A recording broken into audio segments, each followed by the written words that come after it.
Can you dig it? What's up, Chuck? What's up, my neighbor? What's up, Austin? Leah? Lauren? Aloi?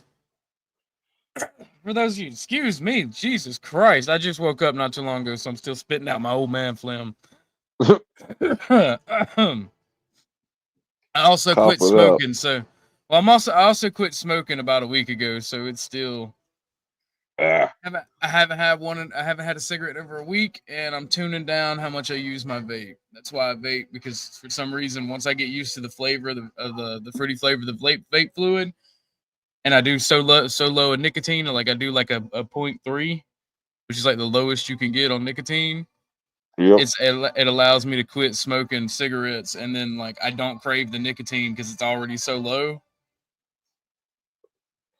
I can just put the vape down after about 2 or 3 weeks of using it without cigarettes. So trying to make good choices, trying to get healthier. For those of you who don't know, me and NPC will be going live in 2 hours.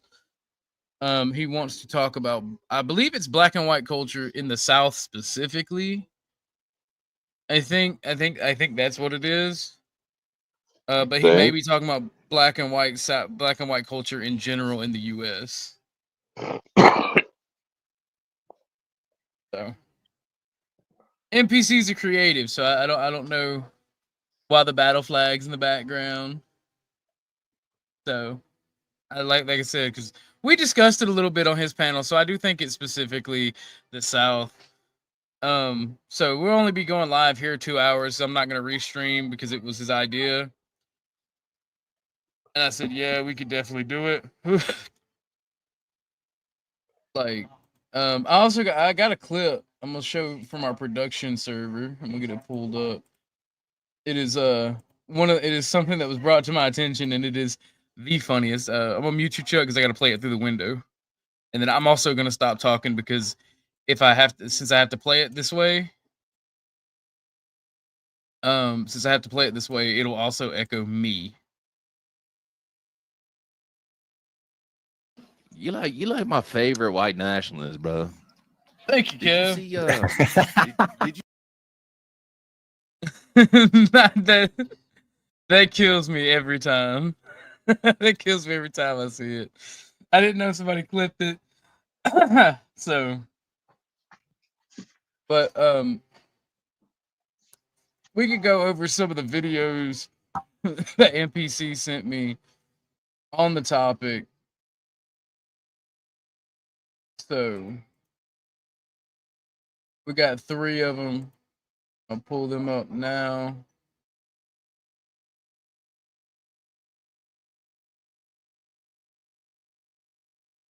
And it's mainly one of the largest ones that people that he wanted to talk about was Thomas Sowell.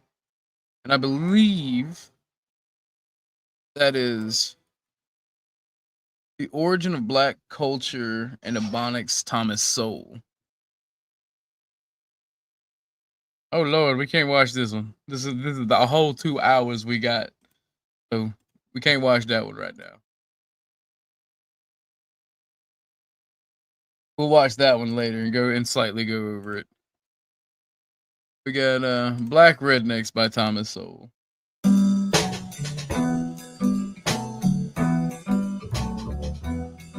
Black Rednecks and White Liberals by Thomas Sowell. This is too loud, you guys let me know. Because I kind of like Thomas Sowell. Can I show the thumbnail? Absolutely. Absolutely. We'll show that before we get into the videos. I think the thumbnail is dope as fuck. Personally. But he titled it "Two Dope Boys in a Cadillac featuring Orthodox Guy, How Black and White Southerners Shape Each Other." So it should be specifically about the South. Again, this is going live at 9 o'clock. So I'll probably share the intro. But like I said, this is an NPC production, and I want everybody to go from here to over there once the show gets going and show him some love. And out of respect, and you know who you are, I'm not going to say your name. Out of respect, the people who have issues with NPC, be respectful. And if you decide to go over there, don't bring bullshit, because this is a collaborative effort between me and him. And any disrespect shot to him, I will take personally as against me as well. We got black rednecks and white liberals. Thomas Sowell. By Thomas Sowell. Over 30 books published. How important is this book to you? Probably, it may be the most important, because there are so many misconceptions about racial and ethnic issues that just straightening out the misconceptions is a major task in itself. I don't reach any kind of policy conclusions in this book, because, as I say, it's a full-time job to get the facts straightened out. I can write a column in a newspaper aimed at the general public. Oh shit! What's up, Shadow Buddha? Misunderstandings of what I said. I can say the same things in a book that's aimed at intellectuals, and there'll be incredible twists and turning. Well, you seem to say this further than that. I remember one huge review trying to figure out the implications of ethnic America. And what made it a farce was that the last chapter of the book is titled Implications. So you don't have to guess what the implications I drew. They're right there. But I strongly suspect the person who wrote the review never got that far. Black rednecks, who are they? These would be blacks who came out of the Southern culture and who carried that culture with them north into the urban ghettos, into the ghettos of the South for that matter, and who have not moved out of that culture since. Over the years, both blacks and whites have moved away from that culture. But in the poorest and worst of the ghetto areas, there are lots of people who have not. And these kinds of, it's a culture which didn't do whites any good, and it's certainly not doing blacks any good today. And the tragedy is that Mr. Sowell, I take offense to that as a redneck. What year was this? I'm not sure. I believe this was posted 2 years ago, but I believe this was a 90s interview with Mr. Sowell. Okay, I wasn't for sure. And I know he's using redneck in the derogatory term, like hick, hillbilly, like Klansman type redneck, even though he's using it for blacks. But redneck culture, by the time I was around, was about hard work, family values, and you were just kind of poor lower class. That's what it used to mean a long time back. Yeah, like Scotsmen wearing the red bandanas around their necks so they wouldn't get sunburned working in the fields. The lower class of the South did that, especially all over through Appalachia. And I know Mr. Sowell, he's not an uppity, like I accused Moxie of being yesterday, like a look down the nose type person. So I know Mr. Sowell ain't that. I know what he means. So I don't actually take offense to it. And like he's not wrong because he's using it in the derogatory fashion. And he's not actually accusing anybody of being that. He's talking about the negative aspects, the willingness to commit violence and be antisocial. So, why is Sasquatch saying careful for? Because we're all rednecks on this panel, and Sasquatch is here in spirit, and we're insulting we're using redneck derogatory. people regard this culture as somehow the authentic black culture, and therefore you're not to interfere with it. It's to be allowed to, and so they're cheering people on. It reminds me of a scene in the Blue Max where this general is encouraging this daredevil pilot to do all kinds of wild stunts, you see, knowing that the guy's going to kill himself if he keeps doing this, and therefore the general will be rid of a political problem.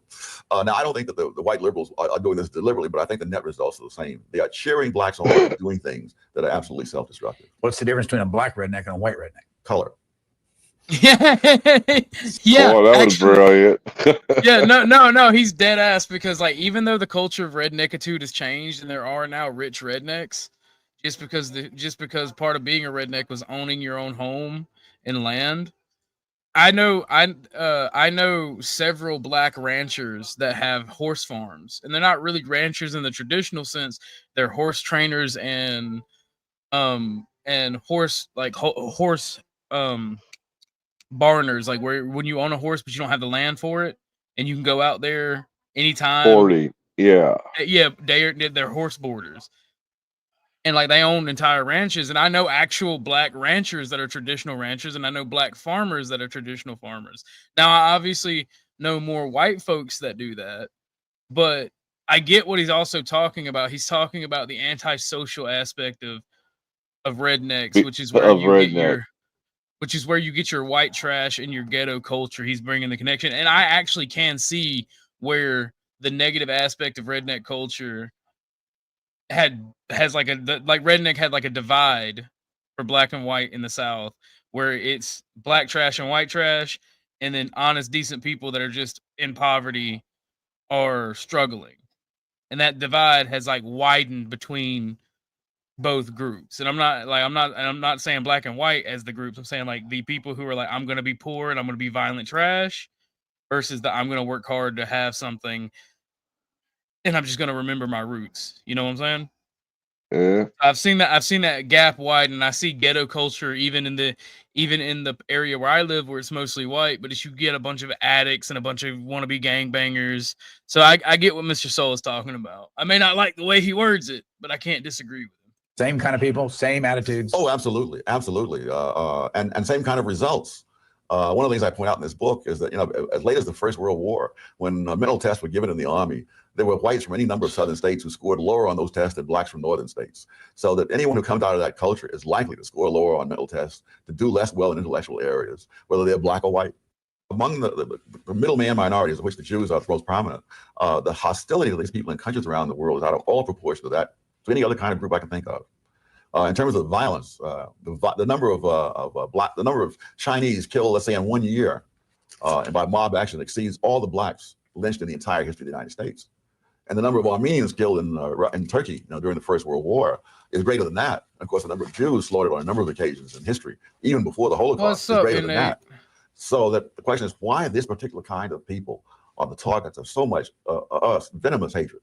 And I think the answer is that they not only succeed, they succeed in a way which is the threat to the egos of other people. That is, no, you can envy a Rockefeller, but he's no threat to your ego, because you say, listen, anybody. What's up, Ike? How you doing today, bud? What up? What up? Doing well, doing well. Shout out to Chuck and you, OG. Just chilling. Mr. Ike, What- good to see you. What I wish you could have been here for yesterday's show, but I knew you were busy. You were boarding a flight, and I'm glad that you had a safe flight. Did you have an enjoyable flight? It wasn't bad. Showed up late, landed in Oakland Airport late. The flight wasn't full, so that's always nice, right? So you know, it was I got a little bit of shut eye both on the flight and on the ride home, so I can't complain. Yeah, just recuperating now. Gonna light a joint or some shit. Who knows? What is your take on the redneck culture Mr. Sawwell is talking about? Because I see it prolific in the South, and I do see it other places as well. In the way he's explaining it. Well, when it comes to culture, right? When you say words like take will involve things like, well, what is my judgment on it? Well, with regards to what exactly? Compared to what exactly? And with regards to what kinds of outcomes?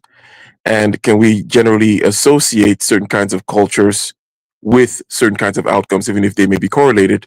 Does correlation involve causation? Now, all the stuff I'm just saying here is just kind of lay the groundwork of uncertainty, right? Like, okay, well, we might be able to say this. Okay, we see a culture and we see certain outcomes adjacent to that culture, but is one necessarily related to the other, and all that kind of stuff. However, it is true that there are certain kinds of patterns of behavior that are associated with certain outcomes, right? In the West, you could talk about some basic, boring, let's call it white middle class type of culture, whereby there's two-parent households and people tend to go to church and live in a certain kind of community, and they graduate from high school, blah, blah, blah, blah, blah, blah, blah, blah, blah, right? And then this is kind of correlated with certain kinds of what you would call success economically and other kinds of life outcomes. And insofar as we may look at the redneck culture, and insofar as they're not getting what they claim to want, then we could kind of point fingers at it. But also, there is this kind of notion, if you take, for example, one of the things that Obama said, and I know that I'm all over the place, and this is because, again, you asked a broad question, and we're not reacting specifically to anything that he has said in this video, right? At least I just kind of came in, so I'm not sure. But no, I largely agree with his take on redneck culture in general, like whether it's black or white, because you see a high ego, you see a propensity for violence and drinking and drug use and black and white rednecks. And I think he's trying to say that redneck culture, even for the black folks, has deviated into ghetto culture, but it's also done that for white rednecks as well, some type of their own ghettoized culture. And you see a huge increase in single motherhood, Mhm. fatherless homes, drug abuse, low education scores, high violence, high crime in both of these communities, whether it's the traditional white redneck or it's the traditional black redneck or some ghettoized variant in the modern era. So I largely agree with this because it is proven. I've seen it in both white and black people who would fit who the shoe would fit with Now, when test you say scores, agree, violence, and criminality. so you've pointed to some observations which show some similarities, and you're pointing to some negatives. You know, the observations and the similarities are all towards the negative direction and whatnot. So when you say agree, what do you mean? You agree that these things are similar. You agree that they're bad, because the I observations in and of themselves are bad. So go ahead. I agree that they are similar for both groups, and like I said, there is a they're in rednecks. They're in rednecks in general, right? Because rednecks are typically a rural culture. So when you go into the city, that would be a ghetto. That would be ghetto, and like blacks and whites can both be ghetto. I've seen it in bigger cities. Um, you obviously see more white rednecks in the rural areas, and you obviously see more ghetto blacks in the urban areas. But I can see where he's talking about how they have a commonality and they are from a common cultural aspect. But I also see within rednecks and even black middle class in urban areas where the divide between the culture happened and what you would consider a redneck still to this day, whether it's ghetto as he puts it or rural rednecks, you see that in both. But you also see where the middle class and the poor of those areas that are not from broken homes, they are embodying the culture, the American aesthetic of work hard and you'll earn something, and they have families and they stay together and they work in their relationships. You do see that positive outcome in that Americana type culture as well, but he's not focusing on that. He's focusing on the Yeah, best. yeah. So I'm not trying to really bring that up.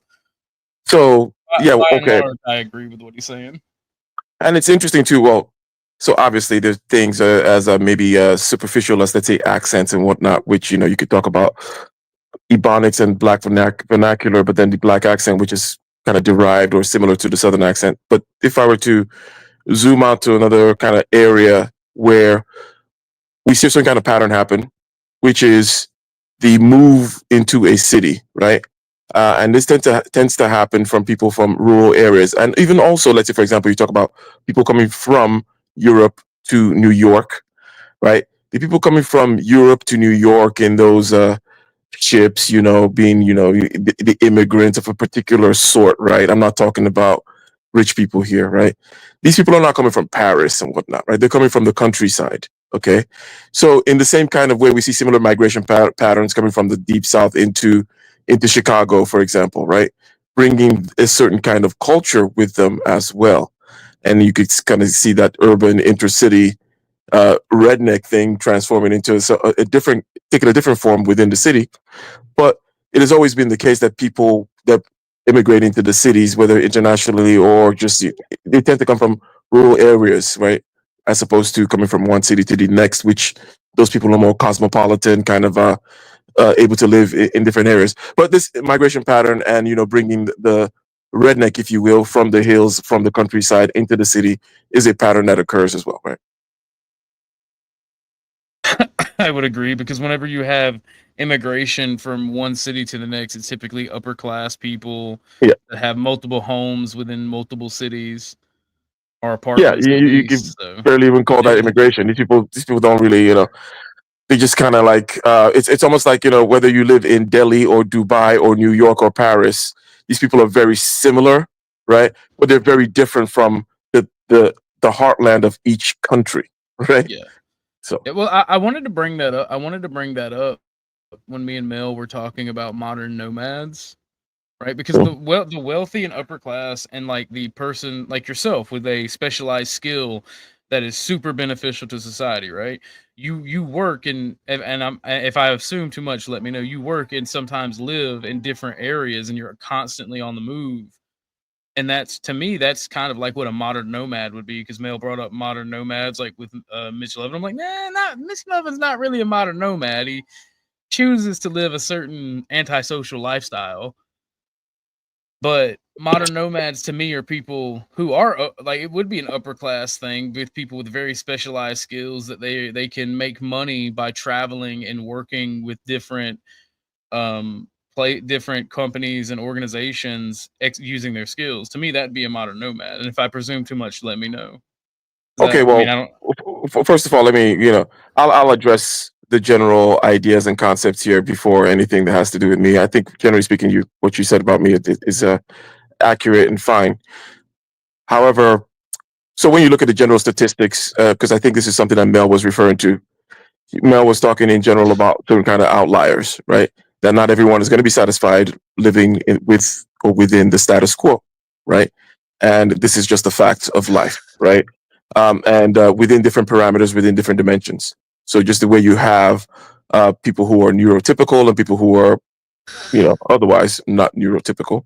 In the same way, you're going to have people who prefer certain kinds of living arrangements versus those who prefer not. In this case, we're talking about nomadic, being fixed and such versus not, right? So there is a certain. Point is, you mentioned something about being, let's say, mentally ill or being otherwise, right, in some way other than just I am not. I am divergent in some way in terms of my preferences, but maybe I'm also a misfit. Let's say you added that. So obviously that's part of the pile too. If you just take the pile of people, you have these people here in the middle doing status quo stuff, and then you have on the on this far right or far left, depending on what you want to put it, left and right. In this case, just being parts of a bell curve.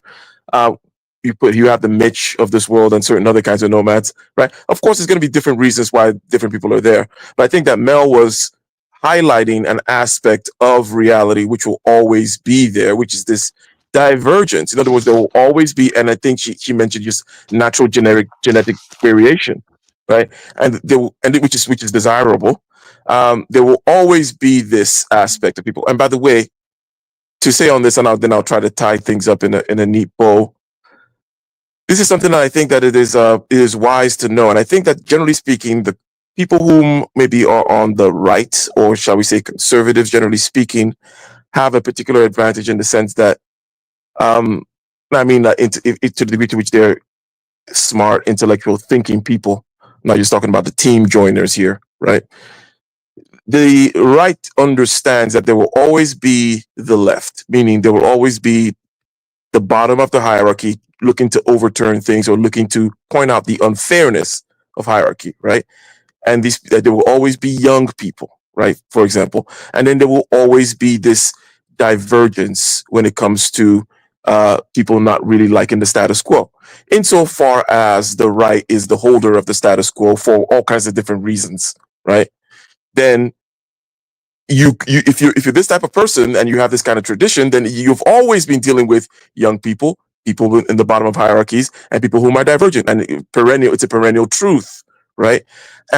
However, it seems like let's say left, if you will, or the people whom are looking to overturn the system, typically look at the right as some kind of a disease or pariah that they're going to get rid of once and for all. Like, nirvana is going to happen, heaven on earth, utopia type shit, right? Whereby it's like, and I think that that's a disadvantage to have when you have this kind of view that there's going to be an overturning, or you can even take it into like the communist type of point of view of creation of a new man, changing human nature fundamentally is kind of wrong. Now, okay, cool. So I went up there and made an abstraction out of an abstraction and whatever. But basically, the point being, there will always be this bell curve whereby there are going to be people to the tails of the curve, and in terms of preferences, for example, living situations, right? And this is going to be based on several things, just natural genetic variation, and then also other kinds of ways in which one is a misfit. And at some point, it doesn't really matter to make the difference between those, because they're not that many anyways, right? However, yes, you're correct about, generally speaking, what you said about, the about how I, my nomadic kind of ways and moving from place to place, working in different locations, and because the skill has that kind of transferability. But one last thing to mention here is that there is not, like, I would consider myself to be an outlier in many regards, right? In other words, I am not a status quo person per se, right? Like, even though I consider myself to be a certain kind of a conservative, but the reasons are not because I am very neurotypical, or I'm very kind of like status quo, or I'm very, a traditionalist, if you will, right? No. But one thing to note here is, just because you're not neurotypical, just because you're not a traditionalist, doesn't mean that you should try to drag your particular corner of weirdness to the center, right? Like, hey, I'm weird, so now let me go make a parade, do a parade in the center of the street, make everybody acknowledge me, make a whole bunch of noise, right? And you can pick your particular fringe group whom you think is doing this kind of thing, right? And you can think about that, for example. But my idea is, look, I associate with the fringe in many different ways because I think I'm an outlier in many different ways, right? Cognitively, psychologically, and otherwise, right? But I understand it, which where comes in my conservatism, is that there is still a certain kind of order to. It's like I mentioned the other day. There's going to be hierarchy once you bring things into space, time, and causality, for example. And there's going to be hierarchy. There's going to be a certain kind of order. So just because I'm weird doesn't mean I need to break down the particular order that I see within society, right? And I'm going to try to find my ways around it, okay? But I'm not going to try to kind of create. Anyways, I think you get my point. I've monopolized the conversation enough. I do, and I will say this: when me and Mel was talking about nomads, and I made the distinction between yourself, who I think is nomads, and upper class people, and then lower class people. I think the mass majority of lower class nomads, as you will, I think that it is. I think those are the ones that are typically antisocial, neurodivergent. I think people like yourself and people who are upper class that have this specialized skill where you can move around, and like I call those the actual nomads because they do it by choice in culture. Because I by and large agree with Mel on a lot of what we were talking about. Like I said, I think that the upper class, they're actual nomads because they can go travel and travel peacefully and happily and successfully and afford to bring their families. And it's not a thing where if you have a family with you, they're miserable, right? Your children, I don't think an upper class person like yourselves, children would be upset with traveling. They might be annoyed by not being in one place to make friends, right? But they would be well taken care of, and it wouldn't be like an antisocial thing. Like, and Mitch, that wasn't a shot at you either, by the way. But like, there's a difference between being able to move from place to place and not staying in any one place too long, and then parking your van down by the river and being told to leave every other time you do.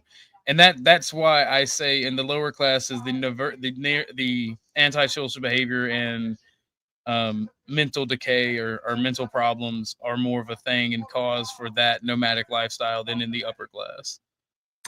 Yes, and I wouldn't want to particularly, insofar as the nomadic lifestyle is a manifestation of a certain kind of divergence from the norm, right? I think that, yes, perhaps, if you want to bring class into it, then the lower aspects or the lower classes will represent a certain kind of maybe malformation. But that's also maybe just kind of like by definition and bias, right? However, I want to mention that when it comes to other kinds of divergence, okay, there's going to be a overrepresentation of the neurodivergent. Take, for example, in entrepreneurial billionaires, for example, right? These are lots of autistic people and lots of weirdos are the ones that say, you know what, screw the system or screw the ways of doing things normally. I'm going to go do things my way, right? So, think of creativity as well, which all these things tend to dovetail with each other, right? We're talking about divergence. Now we're talking about it cognitively, neurologically even, right? That you're going to have an overrepresentation of people whom you consider cognitively weird, neurologically different, pushing the boundaries creatively and otherwise and technologically within society. And that's all antisocial means, by the way. I'm not even using it in the social Darwinist context where it's a negative. Antisocial means being like not the social norm. So it's not an insult or a bad thing to anybody in this particular context when I use it. Yeah, good. And shout out to Jason, by the way. Here, I'm just catching up, so I don't know what the topic is. There's no topic, I think. No, we're a pre-gaming NPC stream, so we're going over the videos that he sent me to watch. Oh, got you. But and I think I see that there is a lot of truth because like on the top and the bottom of antisocial behavior, whether it's a positive or negative outcome, like with the autistic billionaires, I think you're going to see an overrepresentation of these things. But let's get back to that video. Let's get back to this video. That would be a great topic for another show, actually.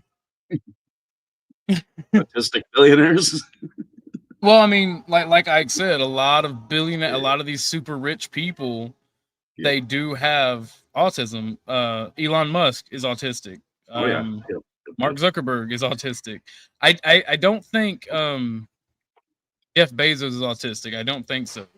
Yeah, but they're gonna display certain kinds of behaviors, and it's almost by definition, right? Because success in this way is almost defined by being away from the norm, doing something new, breaking away from the pack. I'm not going to do this. I'm going to do that. Therefore, they're going to be the kind of people who do that rather than this, right? Yeah, and that's the thing too, though. There's always going to even that's the thing. There's always going to be some people that make it really, really well going outside of the pack, and then there's going to be some people that do really, really awful by doing that, and it's kind of a random chance. And one last thing on that, I'll let you play the video there. It's kind of like, let's say, with men, because men also have this kind of more of a broader distribution where men are going to be overrepresented on as idiots and as geniuses, let's say, right? So once there's that kind of a spread of divergence, and then because there are many different dimensions along which you can be different, and then there's the luck and chance aspect too. Yeah, so you're going to find a lot of men maybe doing good things or great things or whatever, but also in jail, right? So that's just kind of like the way it is. It's like men are more expendable, experimental, so you're going to create a lot of variation in them, and they're the wild cards. Throw them out there. Let's see what happens. They're like cannon fodder, right? Naturally speaking, as far as the ecology and the genetics is concerned, is to, let's see what comes out. Somebody going to end up in jail. And then again, who ends up in jail and who ends up in not, by the way, which is a function of law and ethics, which varies over time, right? So it's not like a priori who's going to be the successful one, just writ large, given, looking abstractly from some kind of ecological point of view outside of any societal context, right? But I'll shut up. And Sean says risk takers. Men are more risk takers than women. Perfect. So that's why you see them both very wealthy and in prison at higher rates. Can be rich if he's born a Rockefeller. But the guy who comes here, let's say from Vietnam or Korea, and arrives here with a little more than the clothes on his back and a few words of broken English, and a decade later he has his own little business, and you see his son a few years after that getting ready to go off to Harvard or MIT. You got to ask yourself, you either got to, you've got to hate yourself for saying, my God, I've been stagnating. This guy was nothing, and now he's risen up. Or you're going to have to hate him. And most people, when they have a choice between hating others and hating themselves, they hate others. Where does the hatred for the Jews come from in history? Number of places, but there are people who have succeeded an awful lot. Involved infinitely more people than people have realized. It was not confined by race. It was not defined by race or created by race. It existed for thousands of years. History professor. I obviously do not agree with Thomas Sowell on some things, hence the skip. Had a student come up to him and ask him, well, when did slavery begin? He said, you're asking the wrong question. The question is, when did freedom begin? Because slavery existed as long as we have any records. And from archaeological finds, we realize that people were enslaving other people before they could read and write. So that's always existed, and it's existed all over the world. The number of white people enslaved by pirates in North Africa was greater than the number of Africans brought to the United States. And yet that's not even mentioned in most of the discussion. So I try to look at slavery as a worldwide phenomenon, and it's something that's lasted for thousands of years. I also try to ask the question, why did it end? It ended here because of a civil war, but it didn't end anywhere else because of that. It took over 100 years to root it out. And again, the literature, there's tons. You can find the shelves groaning with books about the United States, the Western Hemisphere, and Africans, but virtually nothing about the rest of it. This book about the Europeans enslaved by North Africa. Fun fact: Korean Peninsula had the longest unbroken chain of human slavery in human history. I think it was 2,200 years. Their slavery system was in operation. That is wild to me. Pirates came out in 2003. By 2004, you couldn't find a copy. It had, for all practical purposes, going out of print. There was just no interest in it. Racism in the United States grew out of slavery, but slavery didn't grow out of racism. The Europeans enslaved other Europeans for centuries before the first African was ever brought to the Western Hemisphere. That wherever there were people that were vulnerable for whatever reason, those were the people that were preyed upon. Even though for most of history, those who enslaved and those who were slaves were the same race. In your opinion, what has to be done in the black schools or among black students in order to bring them up? One, you get rid of the things that are dragging them down. You stop saying that speaking black English, is just as valid and all that kind of stuff. It maybe is just as valid to linguists and so forth. But the fact is, if you talk that way, you're not likely to get into med school. You're not likely to do very much in your life. If you were still living 50 years from now, what would you predict the black race in this country would be? Oh, wow. I mean, based on trends that you've seen in the last 20, 50 years. It could go either way. If the current trends Boy, look at them computers. That's got to be the 90s. continue, it's going to be a disaster. But there's evidence that the current trends are not unchallenged. People from time to time ask me to mention some black conservative writers. And I tell them, 30 years ago, I could have told you Walter Williams and me. And today, I can't even keep track of them all. They're all over the place. They're in the media. They have their own shows. They write columns. They write books. And I learn about them, from nowhere. They suddenly appear. So there is this counter trend going on. And everything depends upon which wins out in the end.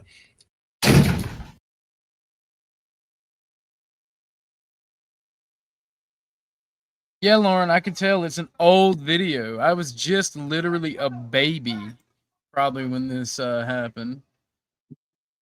Crazy. Those computers were great. So you didn't like what he had to say about the small hat people or something like that, or is that was? It's not that I don't like what he has to say about them. It's that I disagree, and I'm trying to be monetized and trying to be a better person. because people always talk about outliers, right? Mm-hmm. But they're never willing to admit that there may be an outlier. If you're kicked out of 109 countries, maybe the problem isn't everyone else. Maybe it's you. Just maybe. Now, if you want to talk about racism between whites and Asians, blacks and whites, Asians and Hispanics, you want to talk about anything else? Right? I hate everybody.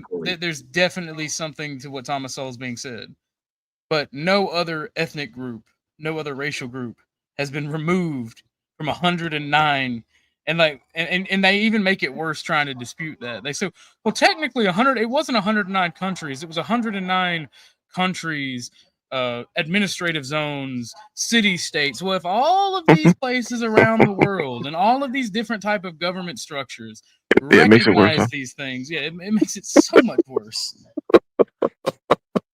Like there's outliers.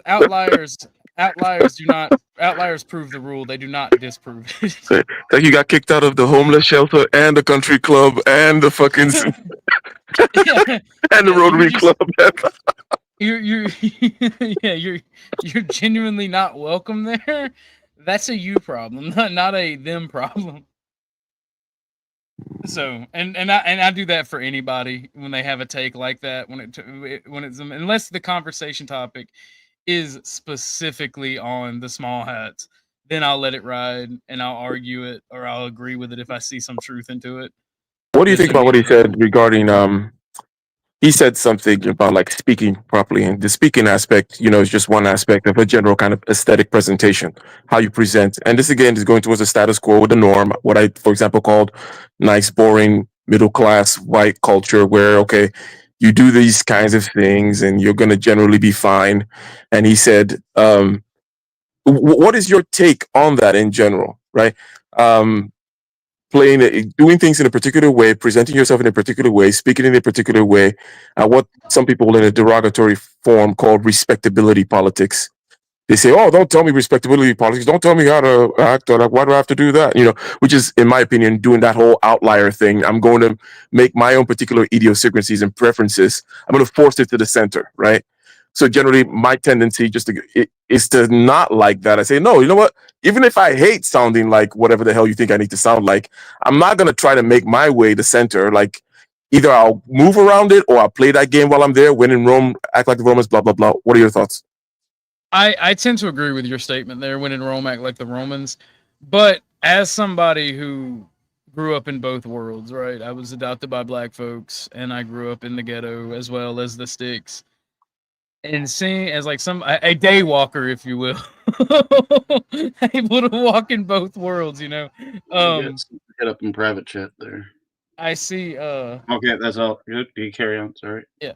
I see that the focusing too much on one trying to be such an individual snowflake that you're so different is and then this is where antisocial is a negative connotation, right? Where you're being antisocial, you're not working together as a team, you're othering yourself and then bitching when you get othered by the group. And that's a negative thing. You fuck up the disharmony in the workspace, and you make it harder to communicate and work together as a group. So I agree with him there, but for somebody to focus in personal life, like if somebody speaks in Ebonics or broken English or slang in their personal life, I do have an issue with people complaining when it's their personal life and it's their culture. I know that, I do say this, some cultures are superior to others, but that doesn't mean that's not as bad as you would think it is, right? Like if the culture is not promoting things like rape, murder, whatnot. Lindsay, is that you, by the way?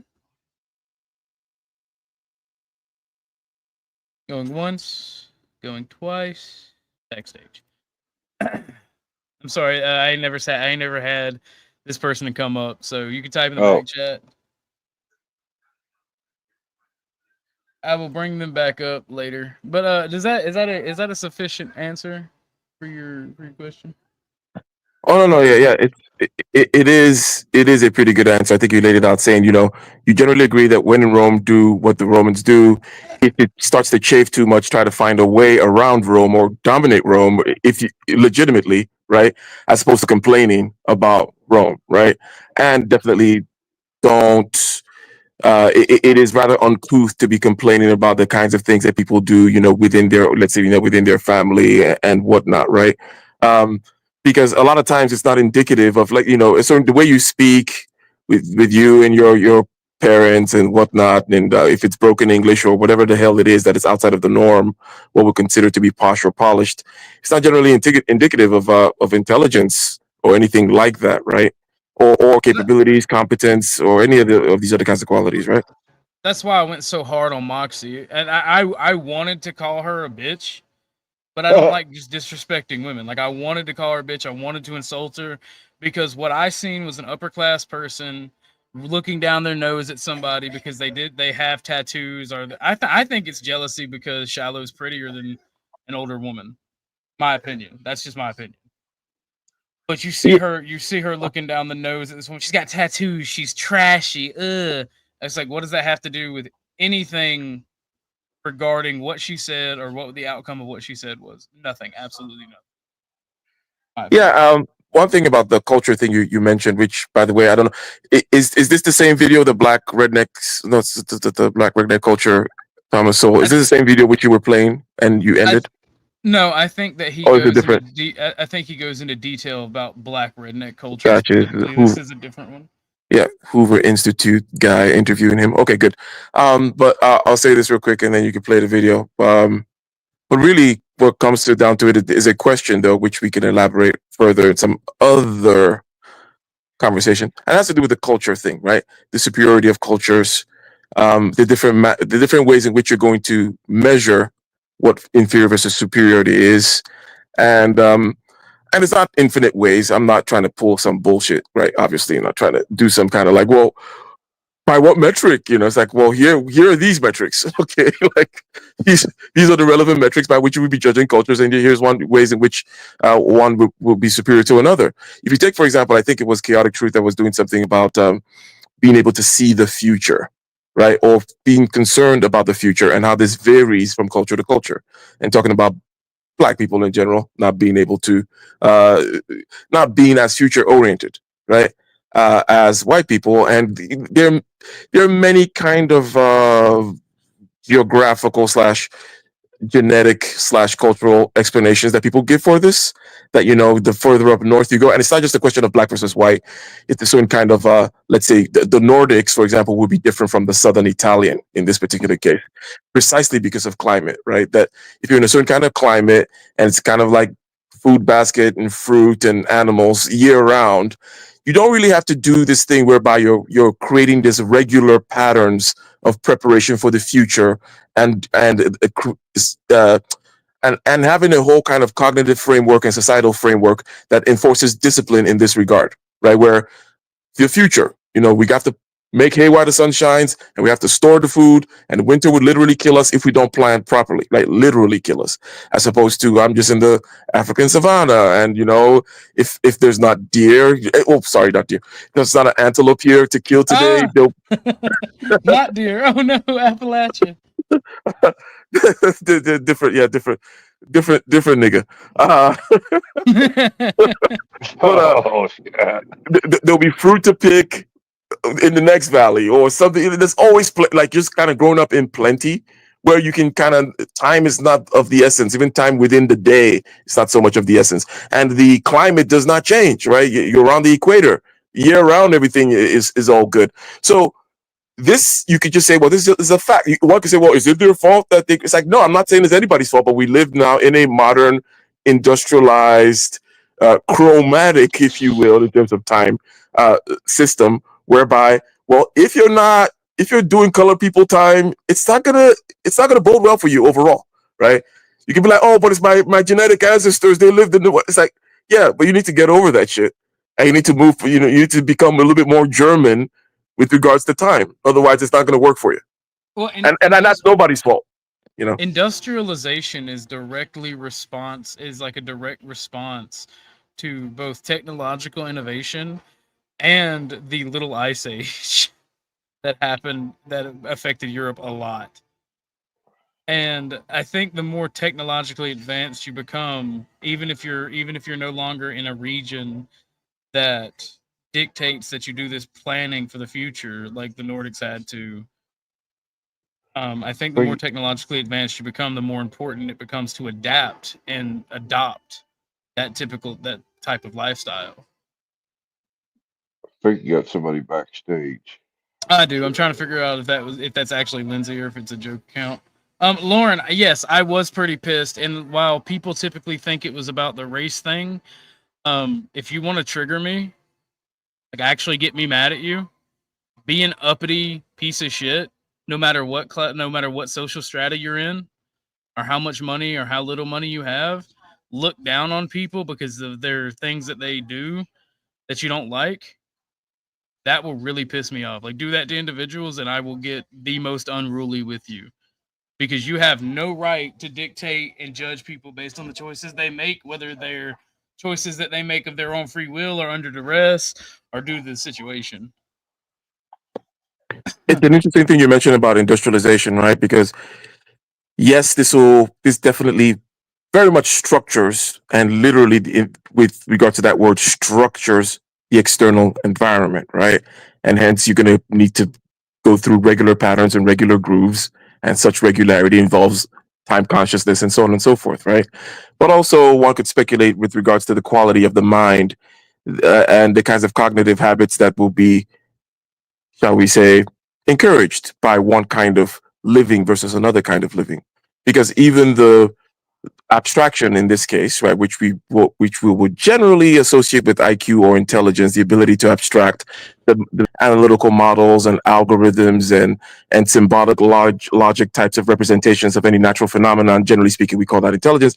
And if you when you're in the world and you need to plan and you need to predict and you need to create patterns because either your society or the ice age or whatever, right? Then yes, you're going to be leaning more toward on this on the abstractions, and then the abstractions on paper become abstractions in your or become real in the machines that you build and in the streets and the regular patterns I'm and the so times and blah glad blah you blah, say that. all that I'm shit. So so glad. whatever. I'm so glad you said that. I don't mean to cut you off because I love to hear you talk, but I want to get to this because you just said something that my brain was thinking about, and it's related to this question and what you were saying. Black culture and white culture, real or social constructs? Social constructs are real. They're born out of convenience. Like, what makes a social construct not real? That's what I don't get with this line of thinking, like the anti-hierarchy people and whatnot. Like, social construct exists for a reason. They exist out of convenience, and they are just as real and tangible as anything else based on outcome.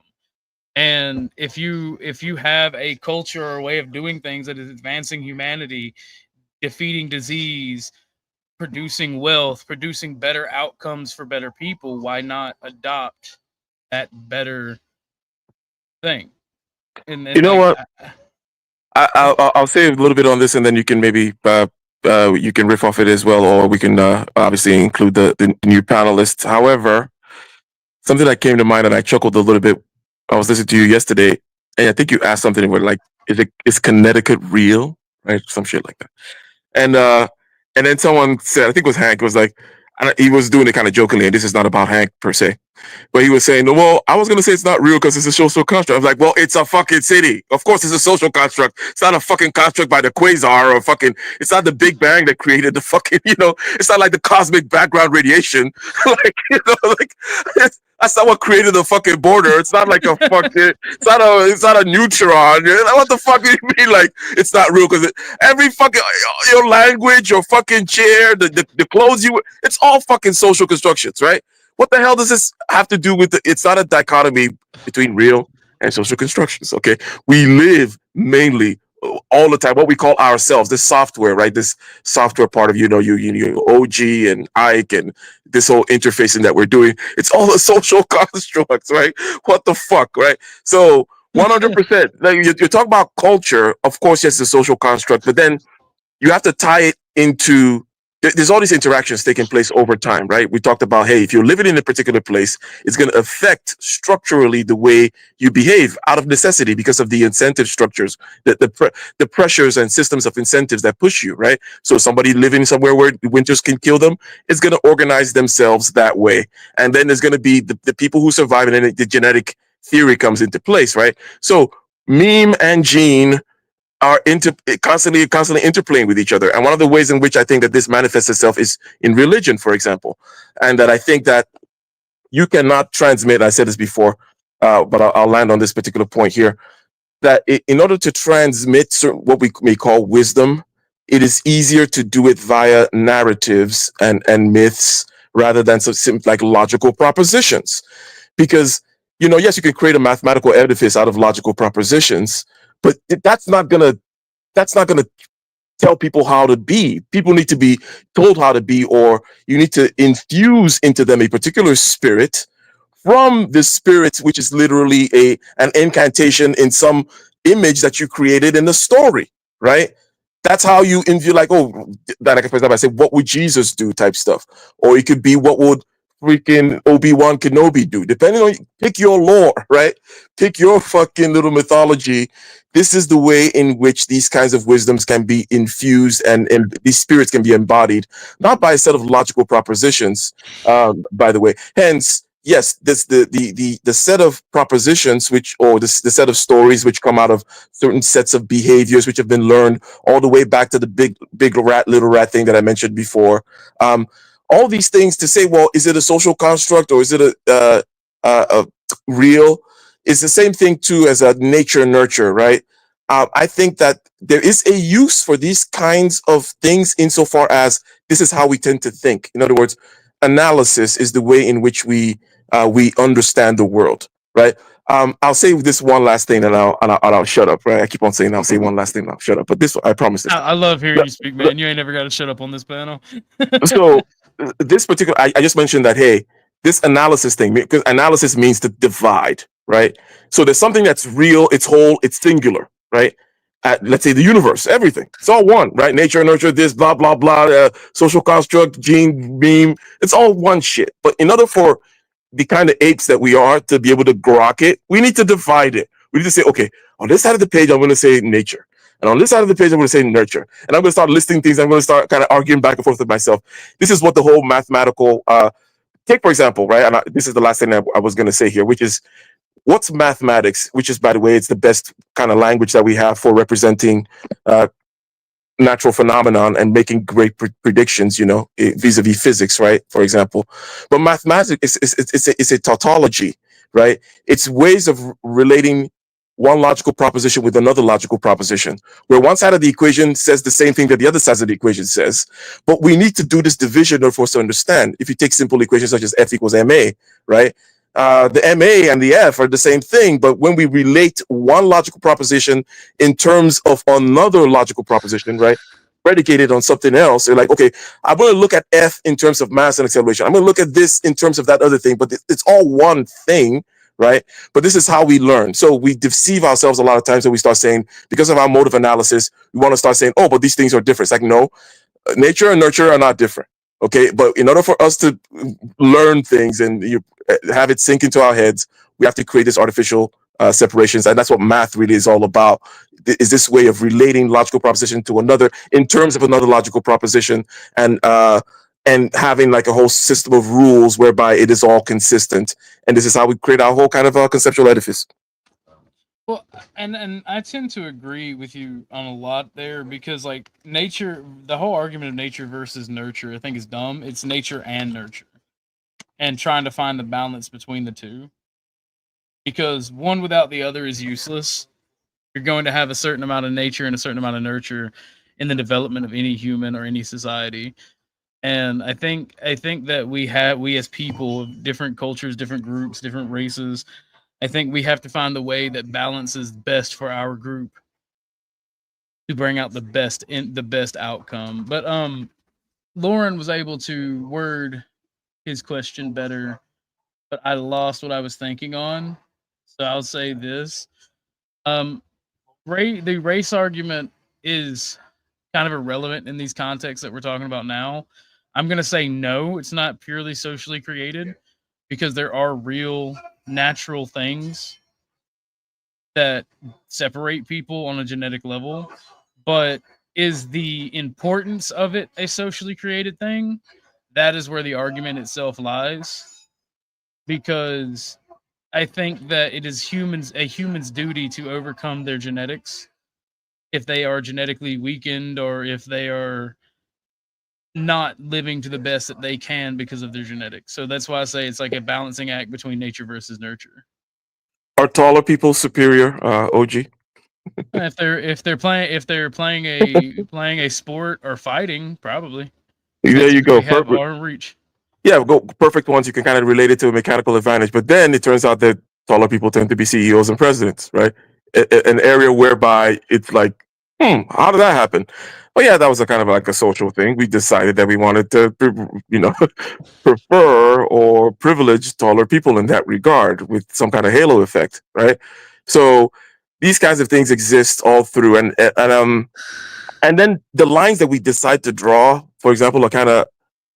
I used the example before of we don't take statistics regarding how many blue-eyed people versus brown-eyed people get into Harvard, right? All right. So because we don't seem to care about that one, right?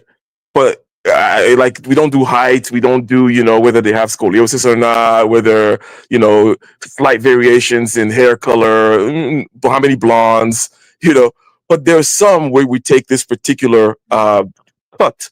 Now, when we take this cut and we start taking statistics, then it becomes this comparison. Because as we know, human beings being social creature of a particular kind, right? We will use anything to create a team out of, right? So, and then when these teams get created, it then projects into the future all kinds of social dances and problems, and my dad can beat up your dad type shit, right? But looking back into people whom are actually genetically very isolated, and geographically isolated as well, such that they develop a particular kind of culture, blah, blah, blah, right? I don't Then that think my is what is. dad's gonna be beating up anybody's dad. Oh, really? That's Yeah, okay. yeah, You I don't think my concede. dad's gonna be. I don't think my dad's gonna be beating up anybody's dad in the You're foreseeable conceding the future. defeat, or is there some inside joke I'm not getting here? Look at the profile picture. Oh, gotcha. He's fighting days are over.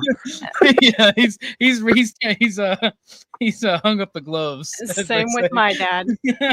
Maybe our deceased father's gonna have a big boxing match somehow. Yeah, they're arguing it out in heaven.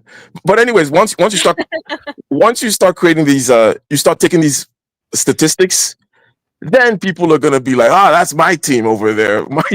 If we started doing the blue eye thing tomorrow, more blue eyes, and end up then the blue eye people will form some kind of a group or whatever, right? Whatever it is you want to do, people are gonna form a group around it. However, there is something real about that genetically isolated, geographically isolated, culture forming thing. That is a thing. It is an entity, a category that we can talk about. Fair enough. Let me get to this video though. I'm loving the conversation so far.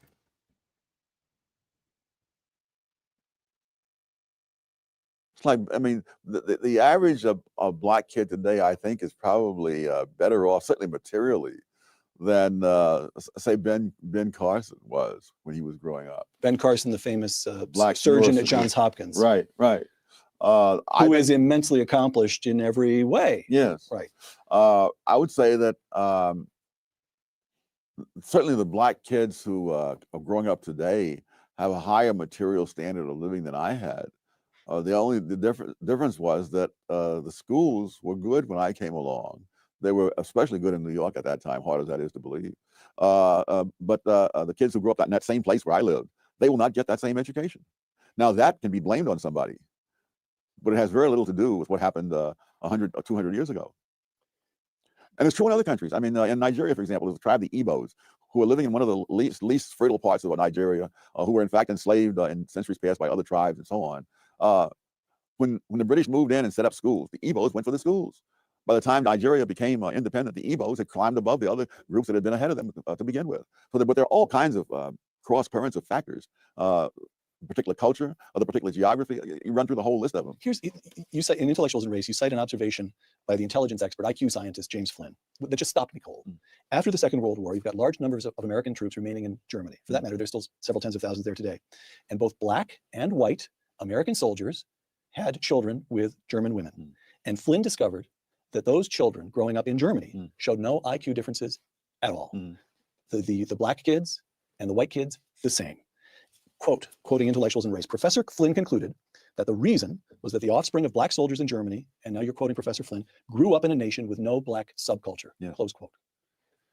Which means what? Which means they experience exactly the same expectations. Is this No, the expectations are external. The culture in which they grew up was not the culture in which black kids grew up in America today. So there's no gangster rap that was pervasively available in Germany. So here's what I'm getting. There is something about black subculture in America today that holds African Americans themselves back? Yes. In fact, I went into this in a previous book on which about black rednecks and white liberals, because that same subculture. Let's talk about two of your books here. Go ahead. Because that very same subculture held whites in the South back as well. That in the time this mental testing in the First World War turned up, among other things, the fact that whites from various 4 or 5 southern states scored lower on the mental test than blacks from 4 or 5 northern states. And so it really was a question of the subculture that was there, which was a handicap to both. All right. And so whose job is it to say, wrong subculture, folks, you're harming yourselves? Well, I would think in an ideal world, intellectuals might take on that task. But the world we live in, I've noticed, is not ideal. All right. What is to be done? Take a look at President Lyndon Johnson speaking at Howard University in 1965. But freedom is not enough. You do not wipe away the scars of centuries by saying now, you are free to go where you want and do as you desire and choose the leaders you please. You do not take a person who for years has been hobbled by chains and liberate him, bringing up to the starting line of a race, and then say, you are free to compete with all the others, and still justly believe that you have been completely fair. It's pathetic. It's not a question of, there's no you who has the control to be completely fair or completely unfair. I mean, the circumstances are, someone once criticized the mental test on grounds that the tests were unfair. And I think it was David Reisman who said the tests are not unfair. Life is unfair, and the tests are measuring the results. But who has control of life? Who has control of the past? Who has control of the culture that people have in the present, which they've inherited from the past? So Lyndon Johnson, he's in fact, Who has although good control liberal of the that he was, tests? at least in regard, Lyndon Johnson had a complicated career and changed positions on issues many times. But good liberal though he was at that moment, he was in fact engaging in a breathtaking arrogance. Yes. On two counts. One, that white people were the ones who were responsible for where black people stood in the race. That it was up to whites entirely. That blacks, as he described, black people are passive, they're acted upon. That's right. That's right. And then the second act of arrogance is the supposition that somehow the federal government could fix it. Yes, it is staggering. But if you wanted to be charitable, you could say, well, he said this in 1965. But if you say, all right, why are people now repeating it in 2013 when we've had nearly half a century of experience to the contrary? And if you look within the black community, those blacks who had escaped what I call the black redneck culture, they've moved on. So, but it's the culture the different parts of the black community had. They were different. Daniel Patrick Moynihan, in his famous 1965 report entitled "The Negro Family: The Case for National Action," close quote. Longish quotation, but it gets to something, I believe. Moynihan: the fundamental problem is that of family structure. The Negro family in the urban ghettos is crumbling. A middle class has managed to save itself, but for vast numbers of the unskilled and poorly educated, the fabric of conventional social relationships has all but disintegrated. So long as this situation persists, the cycle of poverty and disadvantage will continue to repeat itself. Close quote. When Moynihan wrote those words, the illegitimacy rate among African Americans was 25%. Today, the illegitimacy rate among white Americans is 36%. Among Hispanics, more than 50%, and among African Americans, more than 70%. Yes. Now, I think this is a good place to pause it because that illegitimate children rate they're talking about, that has a direct correlation to success and education. He brought up Nigeria and colonization, and we see when cultures or groups of people embrace education, they vastly overcome most obstacles that are put before them as a group. But I do like that they talk about the individual effort it takes to do that. Is there any disagreement on the panel with what he's saying, or any caveats people would like to make? I was glad he actually delved into a different territory rather than blaming it on or simply on an intelligence factor or a cultural factor. It's interesting that he brought up socioeconomics, which I personally think has a lot to do with forming a culture and drive and education level. I think I can't prove it now. That's why I have to say, in my opinion, it definitely, in my opinion, has an influence on education, on who drops out, on what kinds of jobs, what kinds of motivation, how you're treated, how you let people treat you.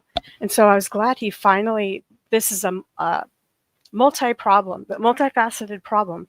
It's not just one thing or the other. It's not just a tribal thing. It's not just a appeal to authority mishap, like anthropologists say, for example, that we have three races, and it's based on our physical bone structures. And so that's how they separated us. But at the same time, they separate us, classify us, and categorize us.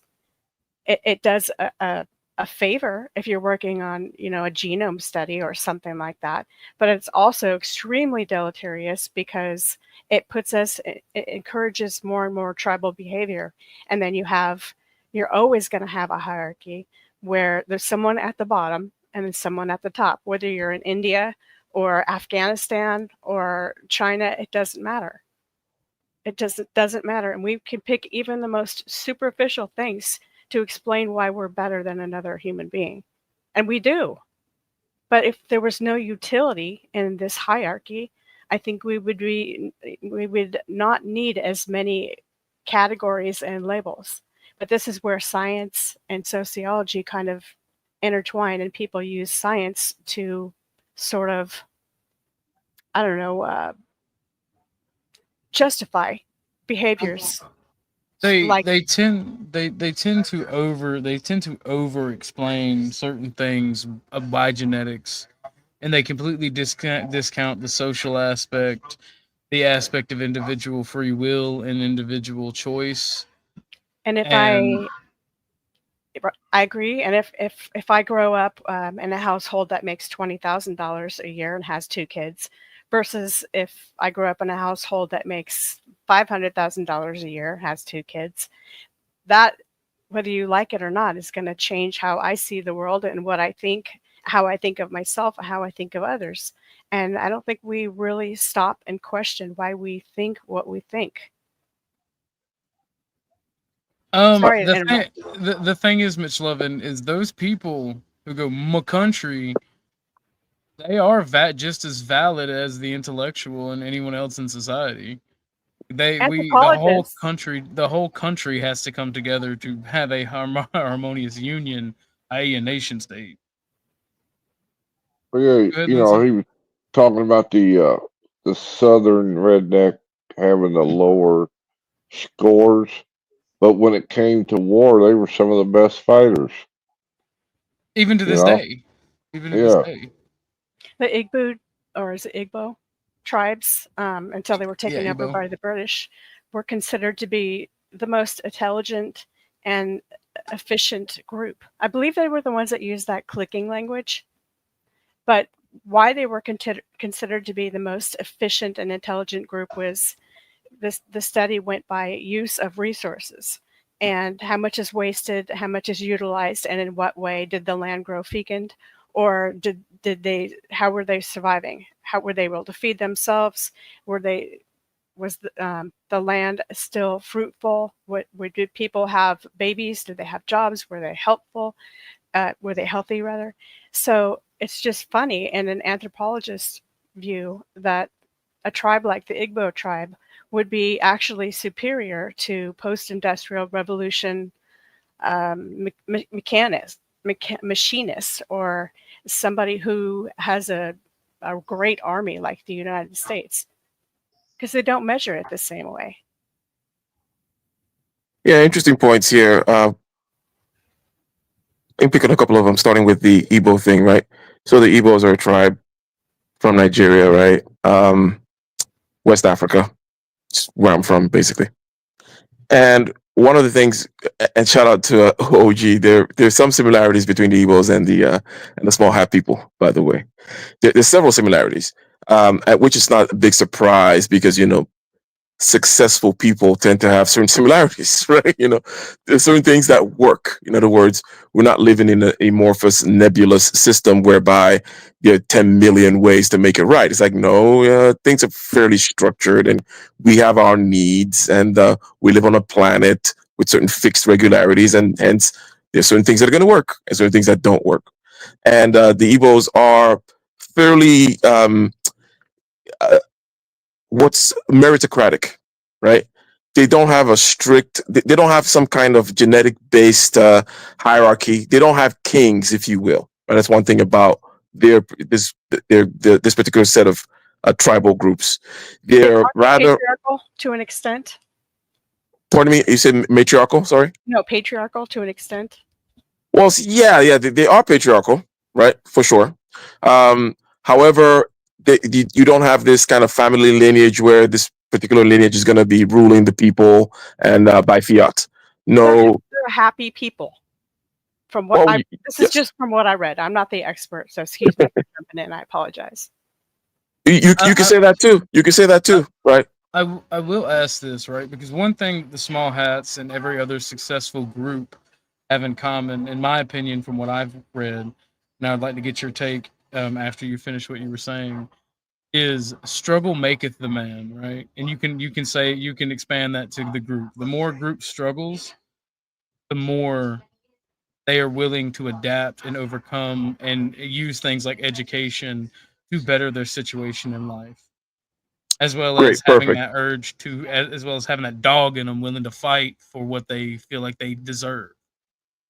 And that's even though I don't like the small hats, that is something that they have. So if they are successful as a group, that would be one of the contributing factors to that. Yeah. I mean, just because you don't like them doesn't mean they're not good at what they do, right? Yeah, I'll give them their credit where it's deserved outright. Yeah, no, I'll give them their credit for sure. So, a lot of these attributes are shared by the Igbos as well. They go out there. They're also nomadic, and not of a particular kind, but of the sort whereby they're going to go out there and do business, right? They're going to venture into different parts of the country, right? Like the Igbos are spread all throughout Nigeria, which is one of the disadvantages that they had, and then led to them being kind of slaughtered all over the places where they were. Anyways, whatever.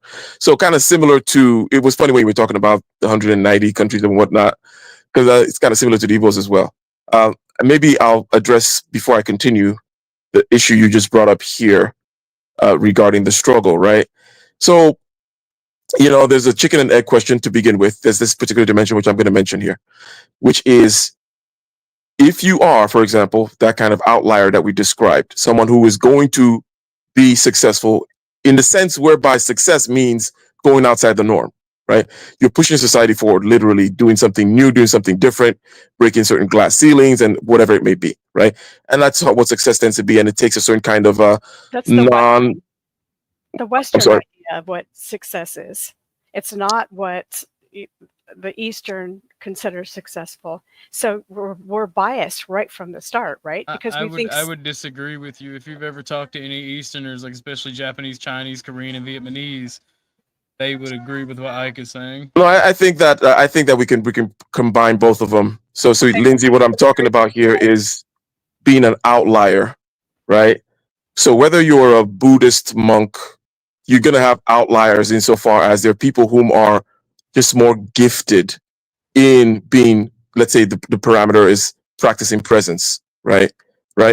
And some people who are just not as gifted. So I'm talking about being an outlier insofar as it is going to dovetail with some things which we consider to be better, either aesthetically, ethically, whatever, or count dollars and cents too, right? But I'm just saying that there is no flatness when it comes to the distribution of gifts or talents or types or whatever, and you're going to have outliers, right? So insofar as you have these outliers, right, there's going to be a certain kind of friction that you're going to have with the center, right? There's going to be a friction that you're going to have with the status quo. There's going to be a friction that you have with the norm, right? So again, Lindsay's point stands regarding, different ways of measuring success. However, there's something about being an outlier which tends to make you better than the norm by definition, right? Regardless of what your metric of success is, whether it's being a master meditator or a master freaking collector of dollars and cents or a masturbator. I just had to say that. I couldn't help my, I was going to if you didn't. I was going to be fair. It has to be. Someone had to do it. It had to be done. So, so once you're an outlier, and again, we're talking about that friction and the struggle maketh the man aspect, and I'm saying that there's a chicken and egg thing here, whereby if you are an outlier, by definition, there is a path. Whereby you're going to clash against the norm, right? And then hence, but so the clash happens, right? Possibly because of this, the egg was an outlier, and it was going to become a chicken that clashed. But the clash itself, as we know, the struggle itself, what doesn't kill you make you stronger, shout out to Nietzsche, is the way in which improvement happens, right? In other words, we talk about, and I've mentioned the other day on this panel, the concept of anti-fragility, right? And anyone who knows me, I'm always talking about this crap, and and I hate to sound like like a broken record, but this notion of your bones need to be stressed in order to be stronger, your muscles need to be stressed, your relationships, your brain, your everything needs to be stressed, right? As a matter of fact, it's not like, it needs to, if you put it together in a kind of a bubble wrap cocoon safe, that it'll be just stay normal. No, it'll actually deteriorate. It'll atrophy. It will die, right? So yes, there is that chicken and egg thing whereby, okay, you're an outlier. So that's the kind of like the genetic aspect, the nature aspect, right, of it. So you're going to encounter struggle, and this struggle is going to make you, even stronger. But even if you're not an outlier and just by serendipity or by chance you encounter struggle, right, this struggle is going to make you better. Of course, if it doesn't break you, right? Because, for example, just like with the exercise example, you can jump 1 meter 10 times, and this is good for your bones and whatnot. But if you jump from 10 meters, that's not good. You're going to shatter, right? So there is an optimal level of this kind of a stress where you don't want to go beyond that because it breaks you, or you break because you're not strong enough. But in general, you do get better. Can you clarify something? In your opinion, do we need these challenges or whatever you're calling them, or do we have to have them? Because to me, it seems like a have to have kind of thing, because simply because of how we're structured and because of how chaotic life is, no matter what, how chaotic our bodies are in and of themselves. But do we really need all of this to be better people, to be higher than? I mean, because you said the word we need.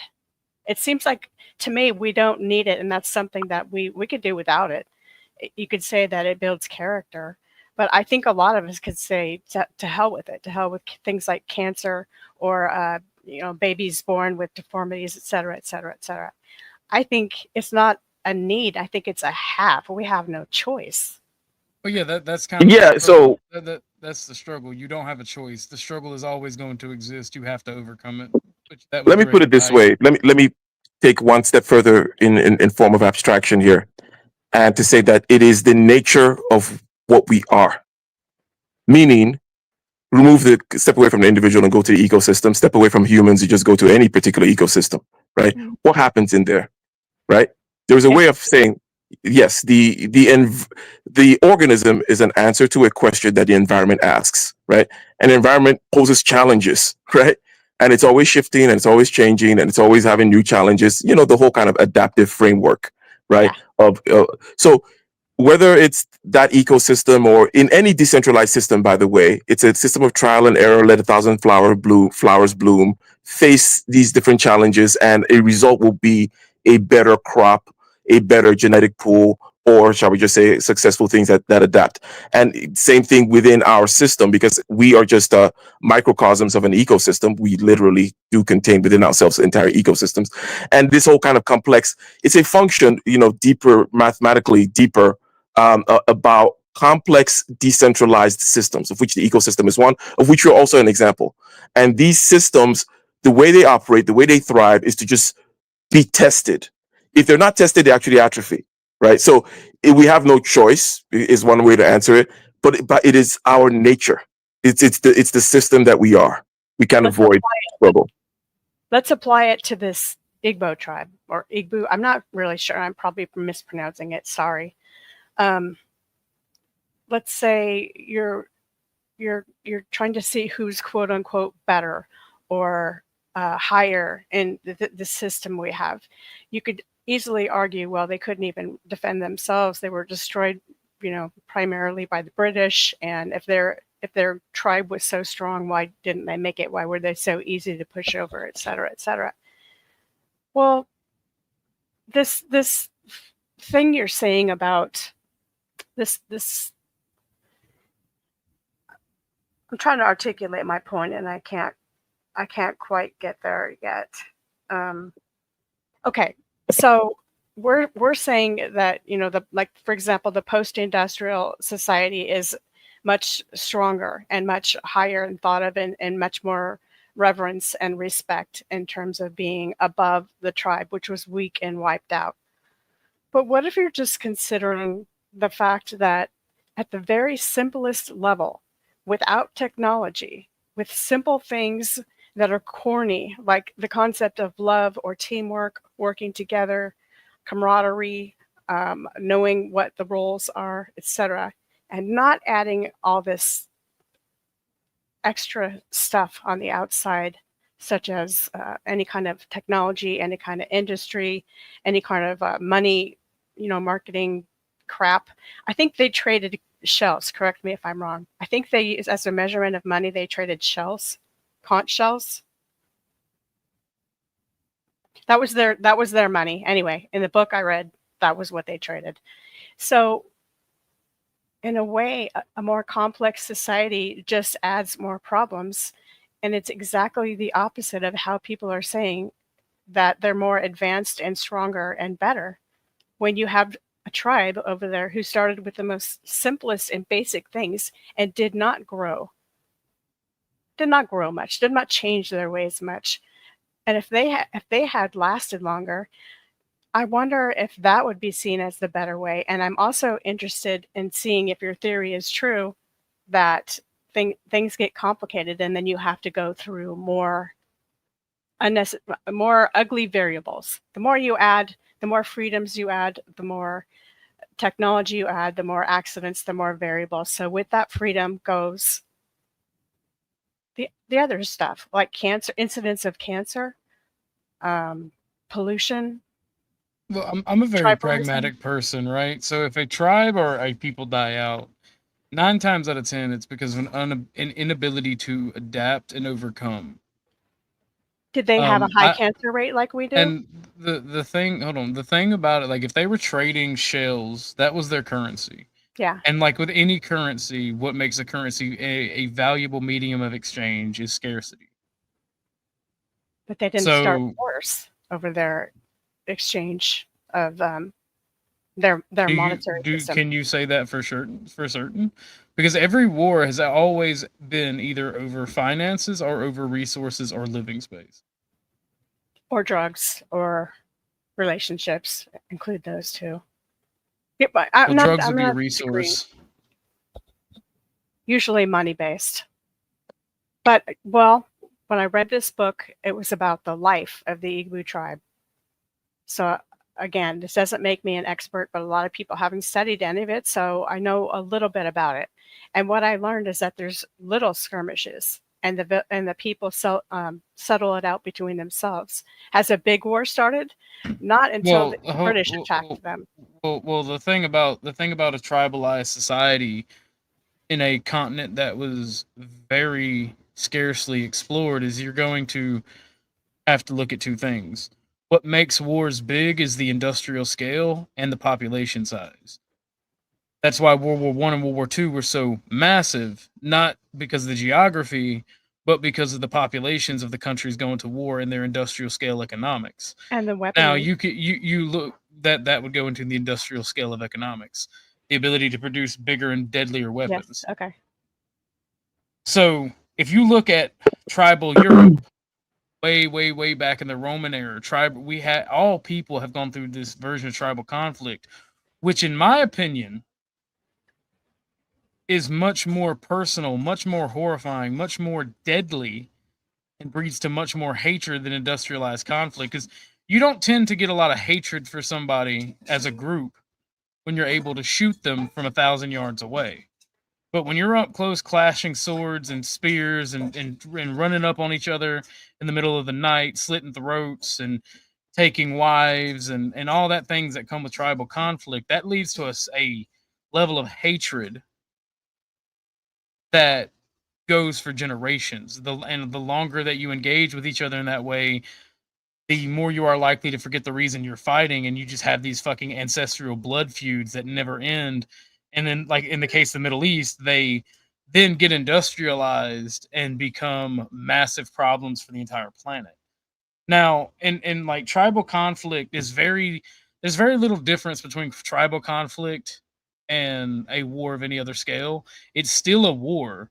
It's just the population difference.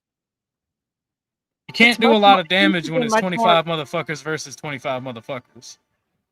It seems to be much more manageable, though. They are able to come together because their populations are smaller.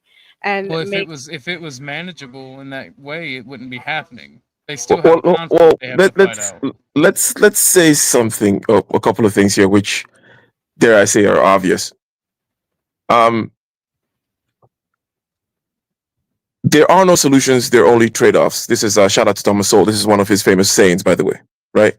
So we live in a universe whereby there are consequences to everything, and there are trade-offs, and there's always another side to the coin, or the Rubik's Cube, or the kaleidoscope, or whatever, right? So that's one. That's premise number one, right? In other words, when you become more of A, by definition, you're less of B, C, D, blah, blah, blah. And whatever advantages that B, C, D, E have, you're not going to have as much, right? Then, so that's number one, right? No solutions, only trade-off. But number two, we do pick arbitrarily whatever our parameters are that we want to measure success by, right? And insofar as we're not complete idiots, we know that we picked that parameter. And one could take a pragmatic point of view and talk about survival, right? and be Darwinist, survival of the fittest. If you lost, if you're wiped out, then you lost that particular game. But that's not the only game in town, right? It doesn't mean that you don't just. It's not like, oh, you know, my name is Orthodox Guy and I live to survive. You know, like, you know, it's like, hey, you're not going to survive forever, and or my genes, or you know, we're not that silly, right? We understand there's so many games to be played, including the social ones that, and dare I say, also spiritual ones that Lindsay has been highlighting, right? So there is no need to, you know, I know these games kind of intertwine and weave between each other, but if we want to make these kinds of, want to have these kinds of conversations, then yes, you can. Just keep track of which game you're saying, keep track of the parameters by which you're measuring success, and then talk about perhaps something which is interesting, which are the trade-offs that you have. Take, for example, modern life, right? You have this box called the gym where you go walk, you know, on some machine called a treadmill. There's something a little odd about that when you say OG, right? So that's a weird kind of exactly, Yeah. right? But It it's a is weird. trade-off.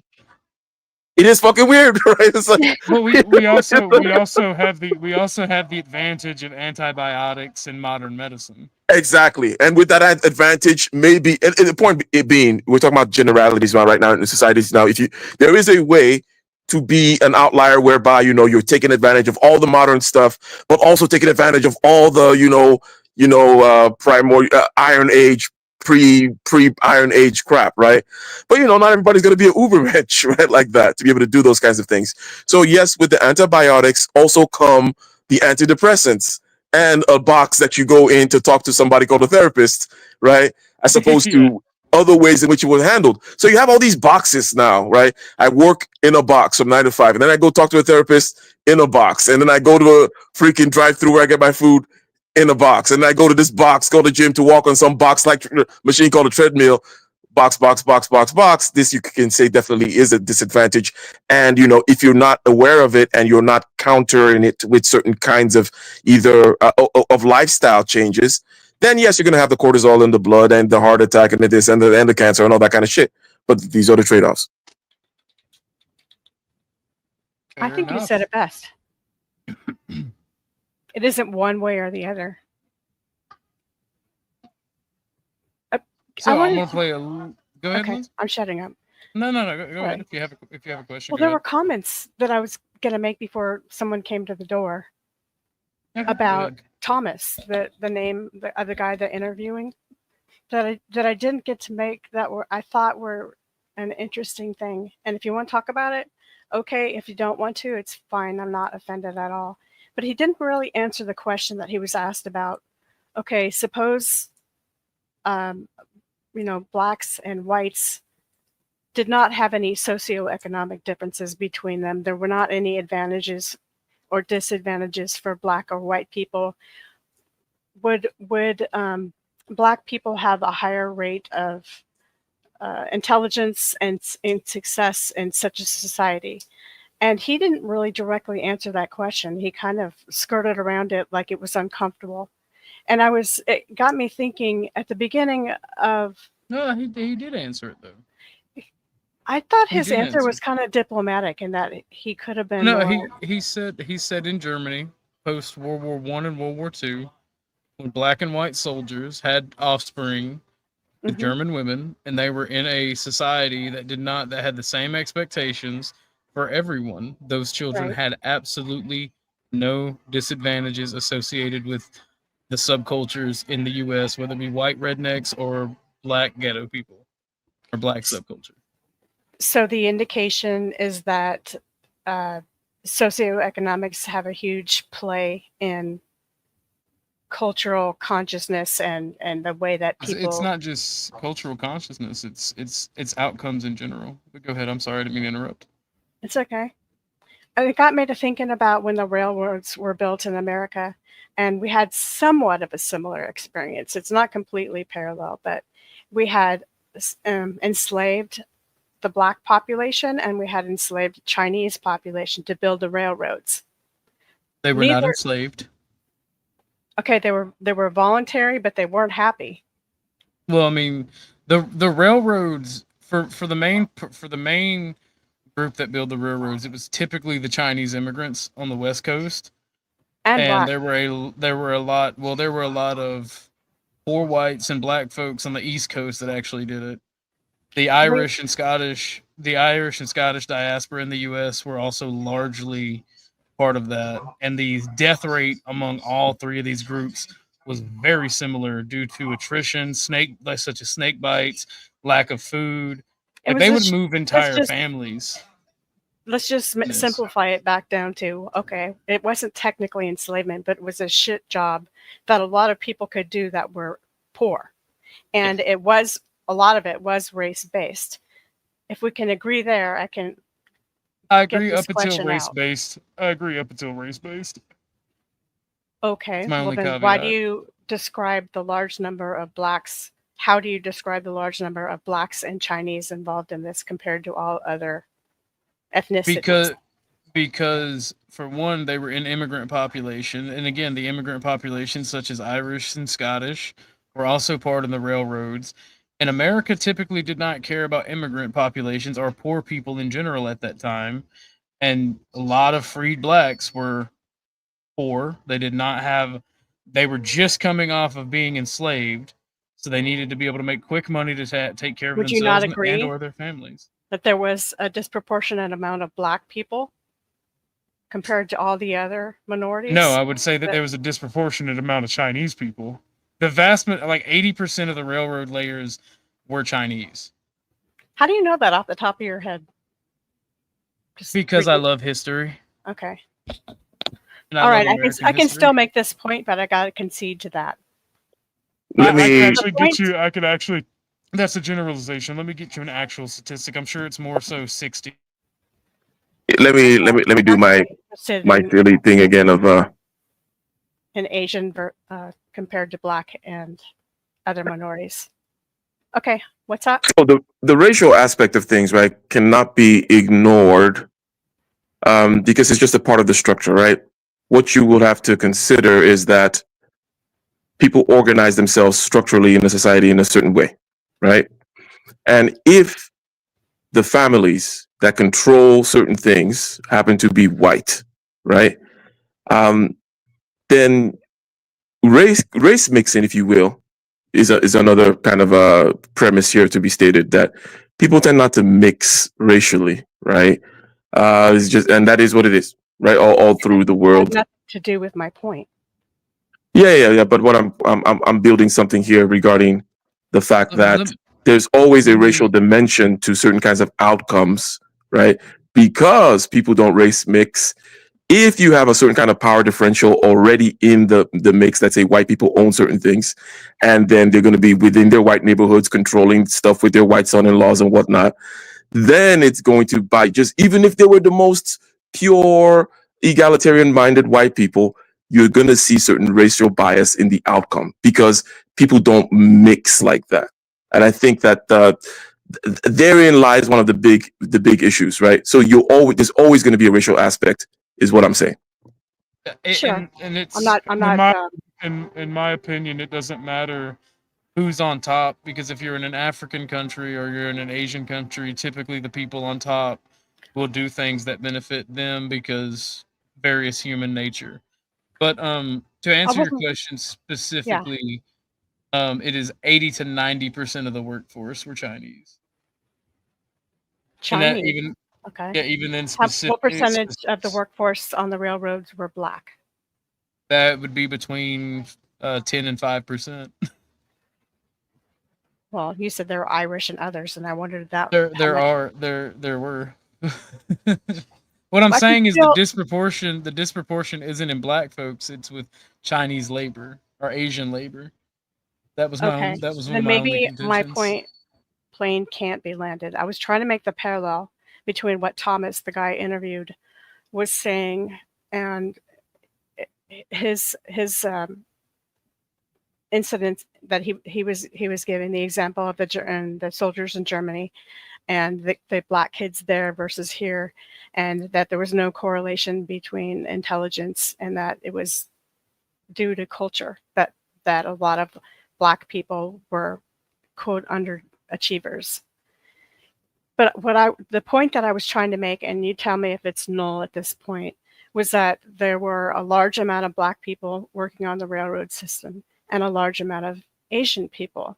They weren't exactly enslaved, but it wasn't a job that was coveted or enjoyed. It was dangerous, it was dirty, it was laborious, and they were sickened and hurt, and it was no kind of pleasure to be involved.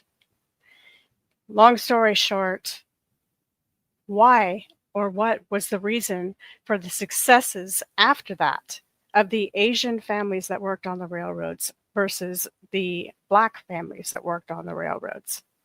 Assimilation and choice of education, prioritizing education. Culture again, I guess. Outside of the economic factors, because obviously when you ask these kinds of questions, right, the answers are going to be speculative by nature. Even if we did studies, right, it'll still be speculative because of just the loose nature of the social science here, right? Deductive reasoning is all we have. I just thought it was an interesting question. What makes one society succeed in the eyes, or tribe, whatever you want to call it, race, it doesn't matter, group of people, succeed in the eyes of society versus how are we defining Black people as failures in comparison to the Chinese? And did we just do it with education? So it's interesting. Okay, now I would like to maybe take a serious stab at it. And by serious here, I mean, okay, I'm going to try to create at least more than one category.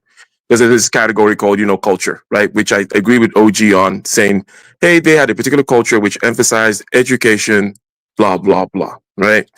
And then there's going to be differences in immigration patterns as well, meaning even within the United States, right?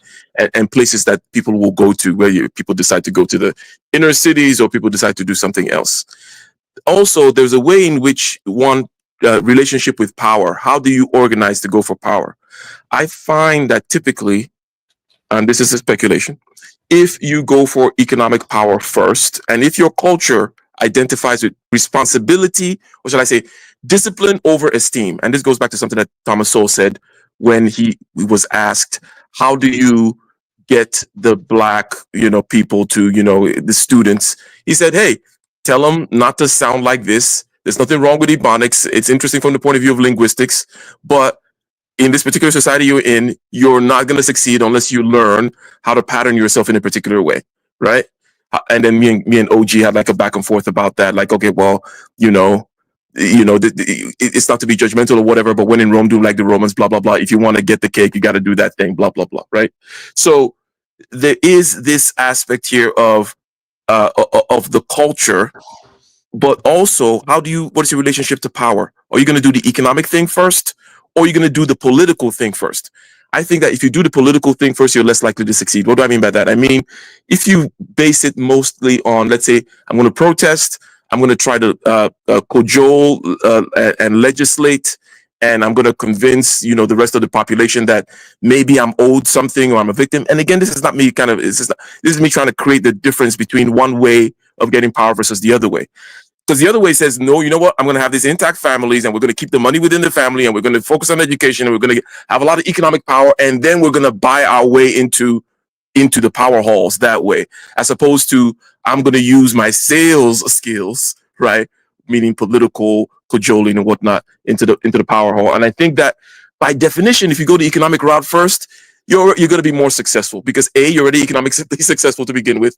And then what you gain from the political leveraging, you can compound based on the political capital, if you will, and this kind of cultural capital vis-a-vis discipline over esteem, right? Because what Thomas Sowell said, and I know that I'm jumping over here, but I'll tie up a neat bow regarding the parameters that I created vis-a-vis me wanting to tackle this seriously. What Thomas Sowell said, is that the self-esteem part would be to tell the kid, you know what? You talk the way you want. You are okay, Tyrone, right? Self-esteem.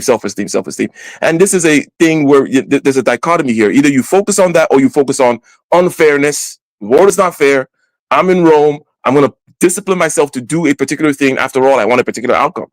It doesn't mean that it's going to completely destroy me. I can still be Tyrone. I can still have my Ebonics. I can still whatever. As a matter of fact, it's going to make me stronger, right? These kinds of things. So when you have a culture that says discipline over self-esteem. That's number one. And then you have the economics over politics vis-a-vis your relationship with power. It seems like it tends to be more successful. That's my little speculative package regarding why one is more successful versus the other.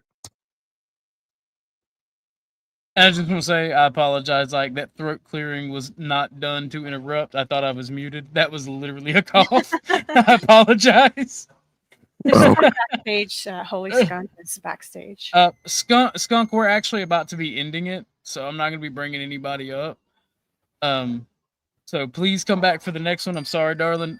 We're about to be going in 15 minutes, and I got to get to this video.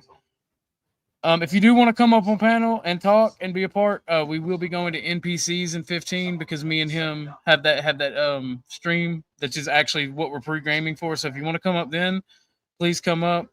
I'm pretty sure Lindsay and Ike will also be welcome, and anybody else in the chat. But because it's more closer to 10 minutes now, I'm just not going to bring anybody up to start with the conversation because we got to get through some videos. Sorry, darling. No hard feelings. I apologize. Aside from throwing up your hands in despair, what is to be done? The first thing to be done is to understand that this was a result of policies begun in the 1960s. This is not a legacy of what happened 100 years before the 1960s. The breakdown of the black family is not a legacy of slavery. No, if you the classic study of this goes all the way back to the era of slavery, and they find that most black kids, even under slavery, had lived with two parents, and that was true all the way up until the 1960s. And so, if you really want to find out what's changed, it has changed since the 1960s.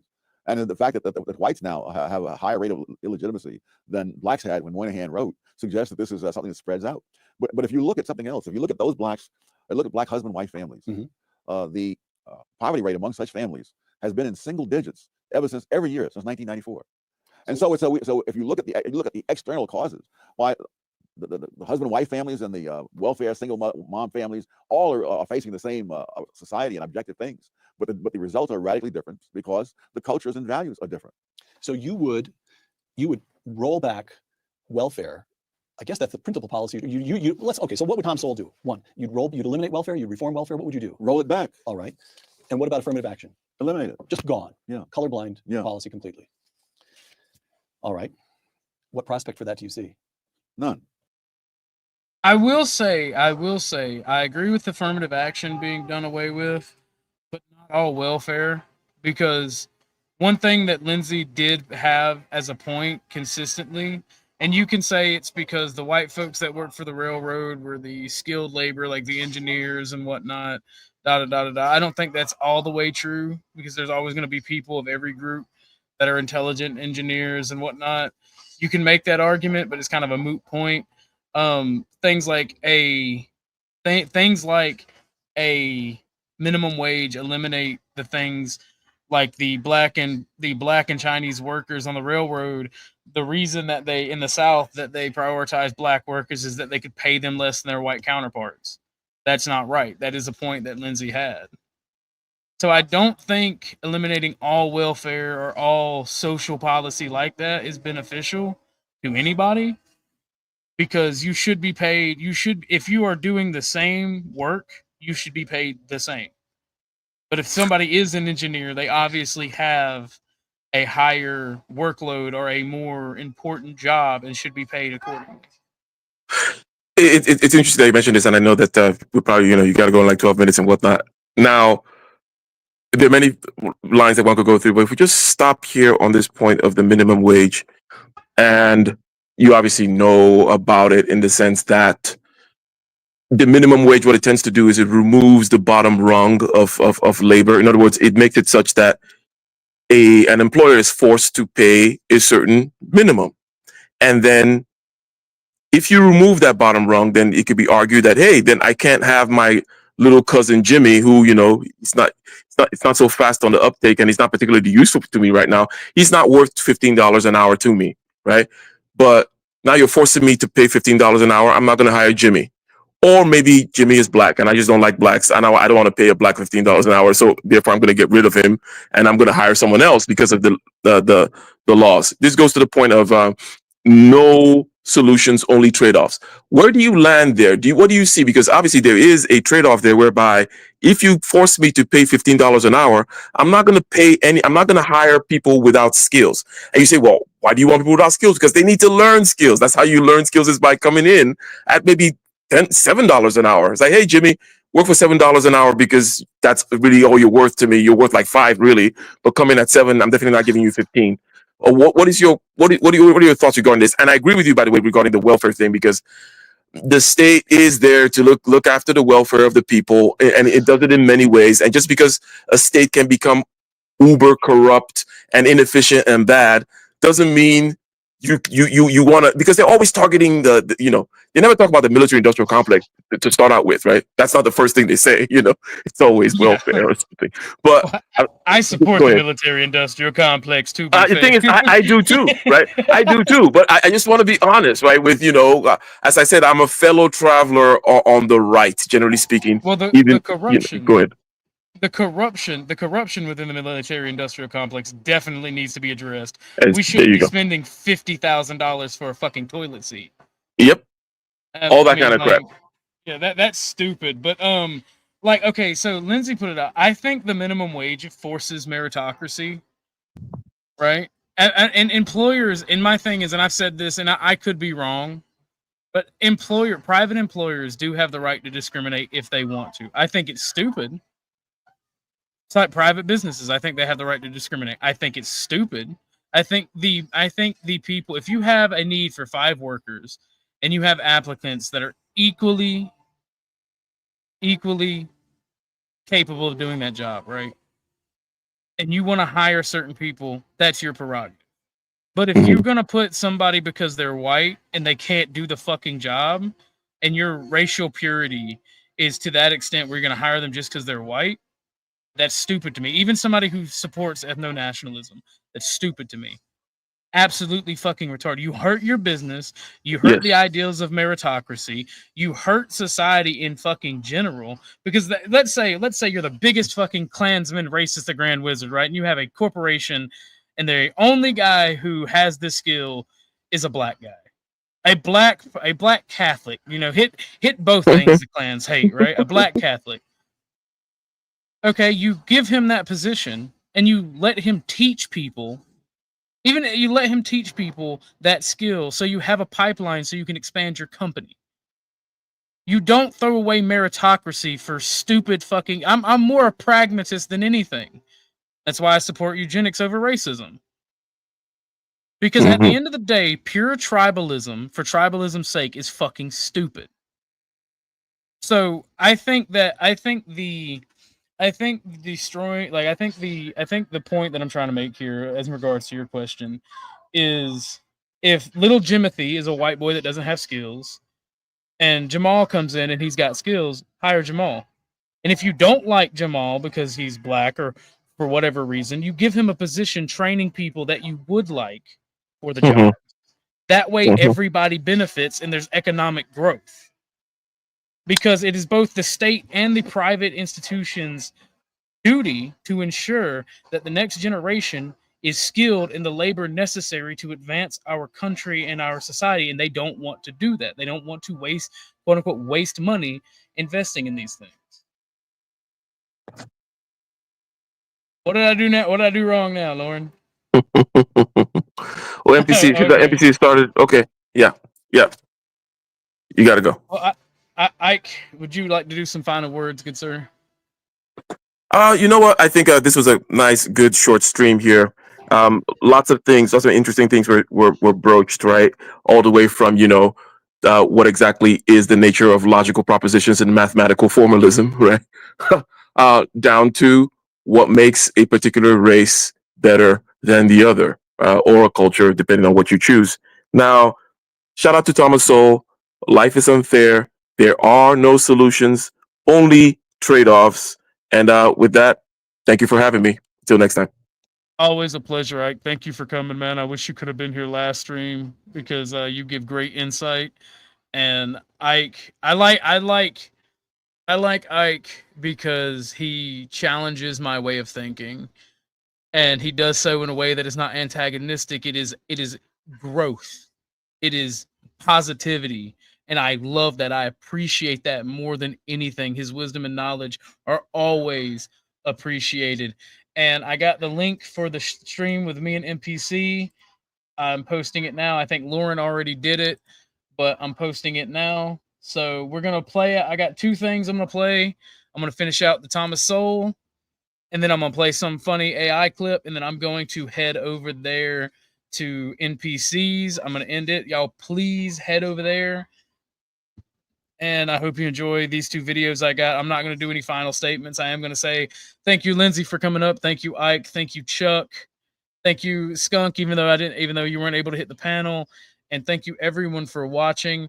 And I do want this one thing to be made clear above all else. I support pragmatism and meritocracy. And I think that despite my views on race, despite my views on religion, I think that it takes all kinds. And you can learn from anyone, and you should praise and honor wisdom and intelligence no matter where it comes. And you should be appreciative when somebody is willing to mentor and educate you, and you should honor and respect them regardless of anything else. If you want to live your life based on other ideals and other beliefs like I choose to, I think that you should at least honor those two things above all else. I think that wisdom and knowledge is directly from the Creator, Lord Almighty, God. And I think that that person or that individual, the Lord, sends people into your life to educate and mentor you in both negative and positive ways.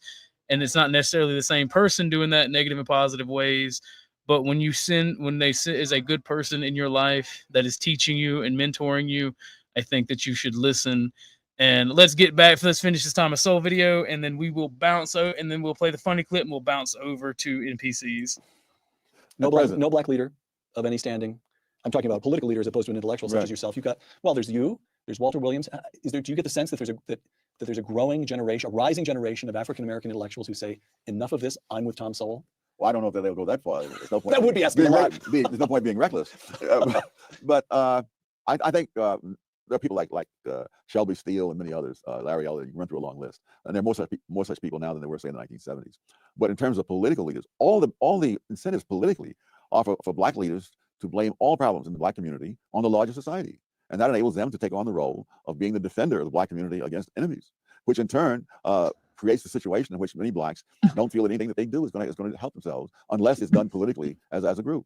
That there's no point. Sorry, I didn't mean to cough into the mic. That's what they say. Why would you want to knock yourself out in school knowing that the man is not going to let you get anywhere? One of the most pathetic things I heard in recent years was a young black man saying that, at one point he thought he would join the Air Force and become a pilot. And then he says he realized that the white man is not going to let a black man become a pilot. And he was saying this decades after the Tennessee Airmen had established their reputation in combat in Europe. But the hopelessness is one of the big products of the race industry. That you have no chance. I remember giving a talk at Marquette, and at the end of the talk, among the questions that was asked, a young black man got up and he said, even though I am graduating from Marquette University, what hope is there for me? And having gone through college when I was in the 50s, I don't remember any blacks saying that in the 1950s, when there was a lot more obstacles to overcome than there were when this guy's graduating from Marquette. But you have to produce that kind of feeling in order to serve the interests of those in the race industry. Final question then. Maybe we can think in terms of that young man at Marquette. Let's put it this way. Somewhere watching this interview, there's a young Thomas Sowell. There's an African American who's smart and wants to do something with his life. It seems to me we've already got one piece of advice you'd offer to him is stay away from the racist industry. Stay away from race hustlers. What advice would you give a young Thomas Sowell? How do you make something of yourself as an African American in America today? The way anybody else would. You equip yourself with skills that people are willing to pay for. Absolutely base take by Mr. Thomas Sowell at the end there. That was awesome. I absolutely agree. You make yourself useful to society so that you can succeed. And that I think we all could learn from Mr. Thomas, or at least I can. Let me not put that on y'all. At least I can, and younger people can. And there's no shots at anybody. I think that we should all embrace that. But I found this funny thing, and then I'm going to head to NPCs. Soviet Family Guy trailer. Quahogograd. From the glorious industrial town of Quahogograd comes the heartwarming tale of one family's dedication to the collective good. Meet the Griffinovs, a model Soviet family, proving that laughter is the best medicine. There's Peterov Grifinovich, dedicated worker at the People's Brewery, whose unwavering loyalty to production quotas is matched only by his spectacular incompetence. Peterov's devoted wife, Lois Grifinova, manages their communal apartment with the efficiency of a seasoned commissar. Their eldest daughter, Meg Grifinova, serves as the family's designated self-criticism specialist. Each week, she writes tearful essays about her failures to embody socialist ideals. Young Christoph Grifinovich represents the bright future of Soviet youth, simple, loyal, and completely incapable of independent thought. But the true revolutionary genius of the family is baby Stewie Grifinovich. From his crib-shaped command center, he plots the liberation of oppressed infants worldwide while building his latest invention, the Lenin bot. Victory shall be mine, he declares, then pauses. I mean, victory shall be ours. And who could forget Brian Grifinovich, the family's intellectual dog, whose pretentious literary aspirations have been redirected toward writing propaganda poetry for the Ministry of Cultural Enlightenment. Together, they navigate the daily challenges of life in Kwahogograd, where every neighbor is a comrade and every problem has a collective solution. Watch as Peterov engages in his legendary ideological debates with Ernie the Giant Chicken. Experience the heartwarming family moments, like when Lois teaches Meg proper self-denunciation techniques, or when Chris discovers that his imaginary friend is actually a counter-revolutionary thought. And don't miss Stewie's adventures in revolutionary science. Family Guyov, coming soon to Pravda Broadcasting Network. All right, I hope you guys enjoyed. Please hit that pinned up link that is going to NPCs. I'm heading there now. Thank you, guys, ladies and gentlemen. Thank you guys for watching. Love you all. See you on the next one. Hatred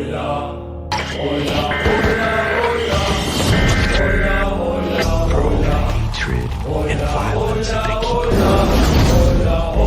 their emergency broadcast system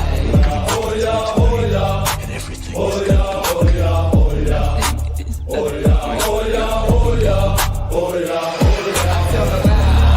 There was me, dynamics, and my three Jews, that is Pete, Georgie, and Denver. We sat in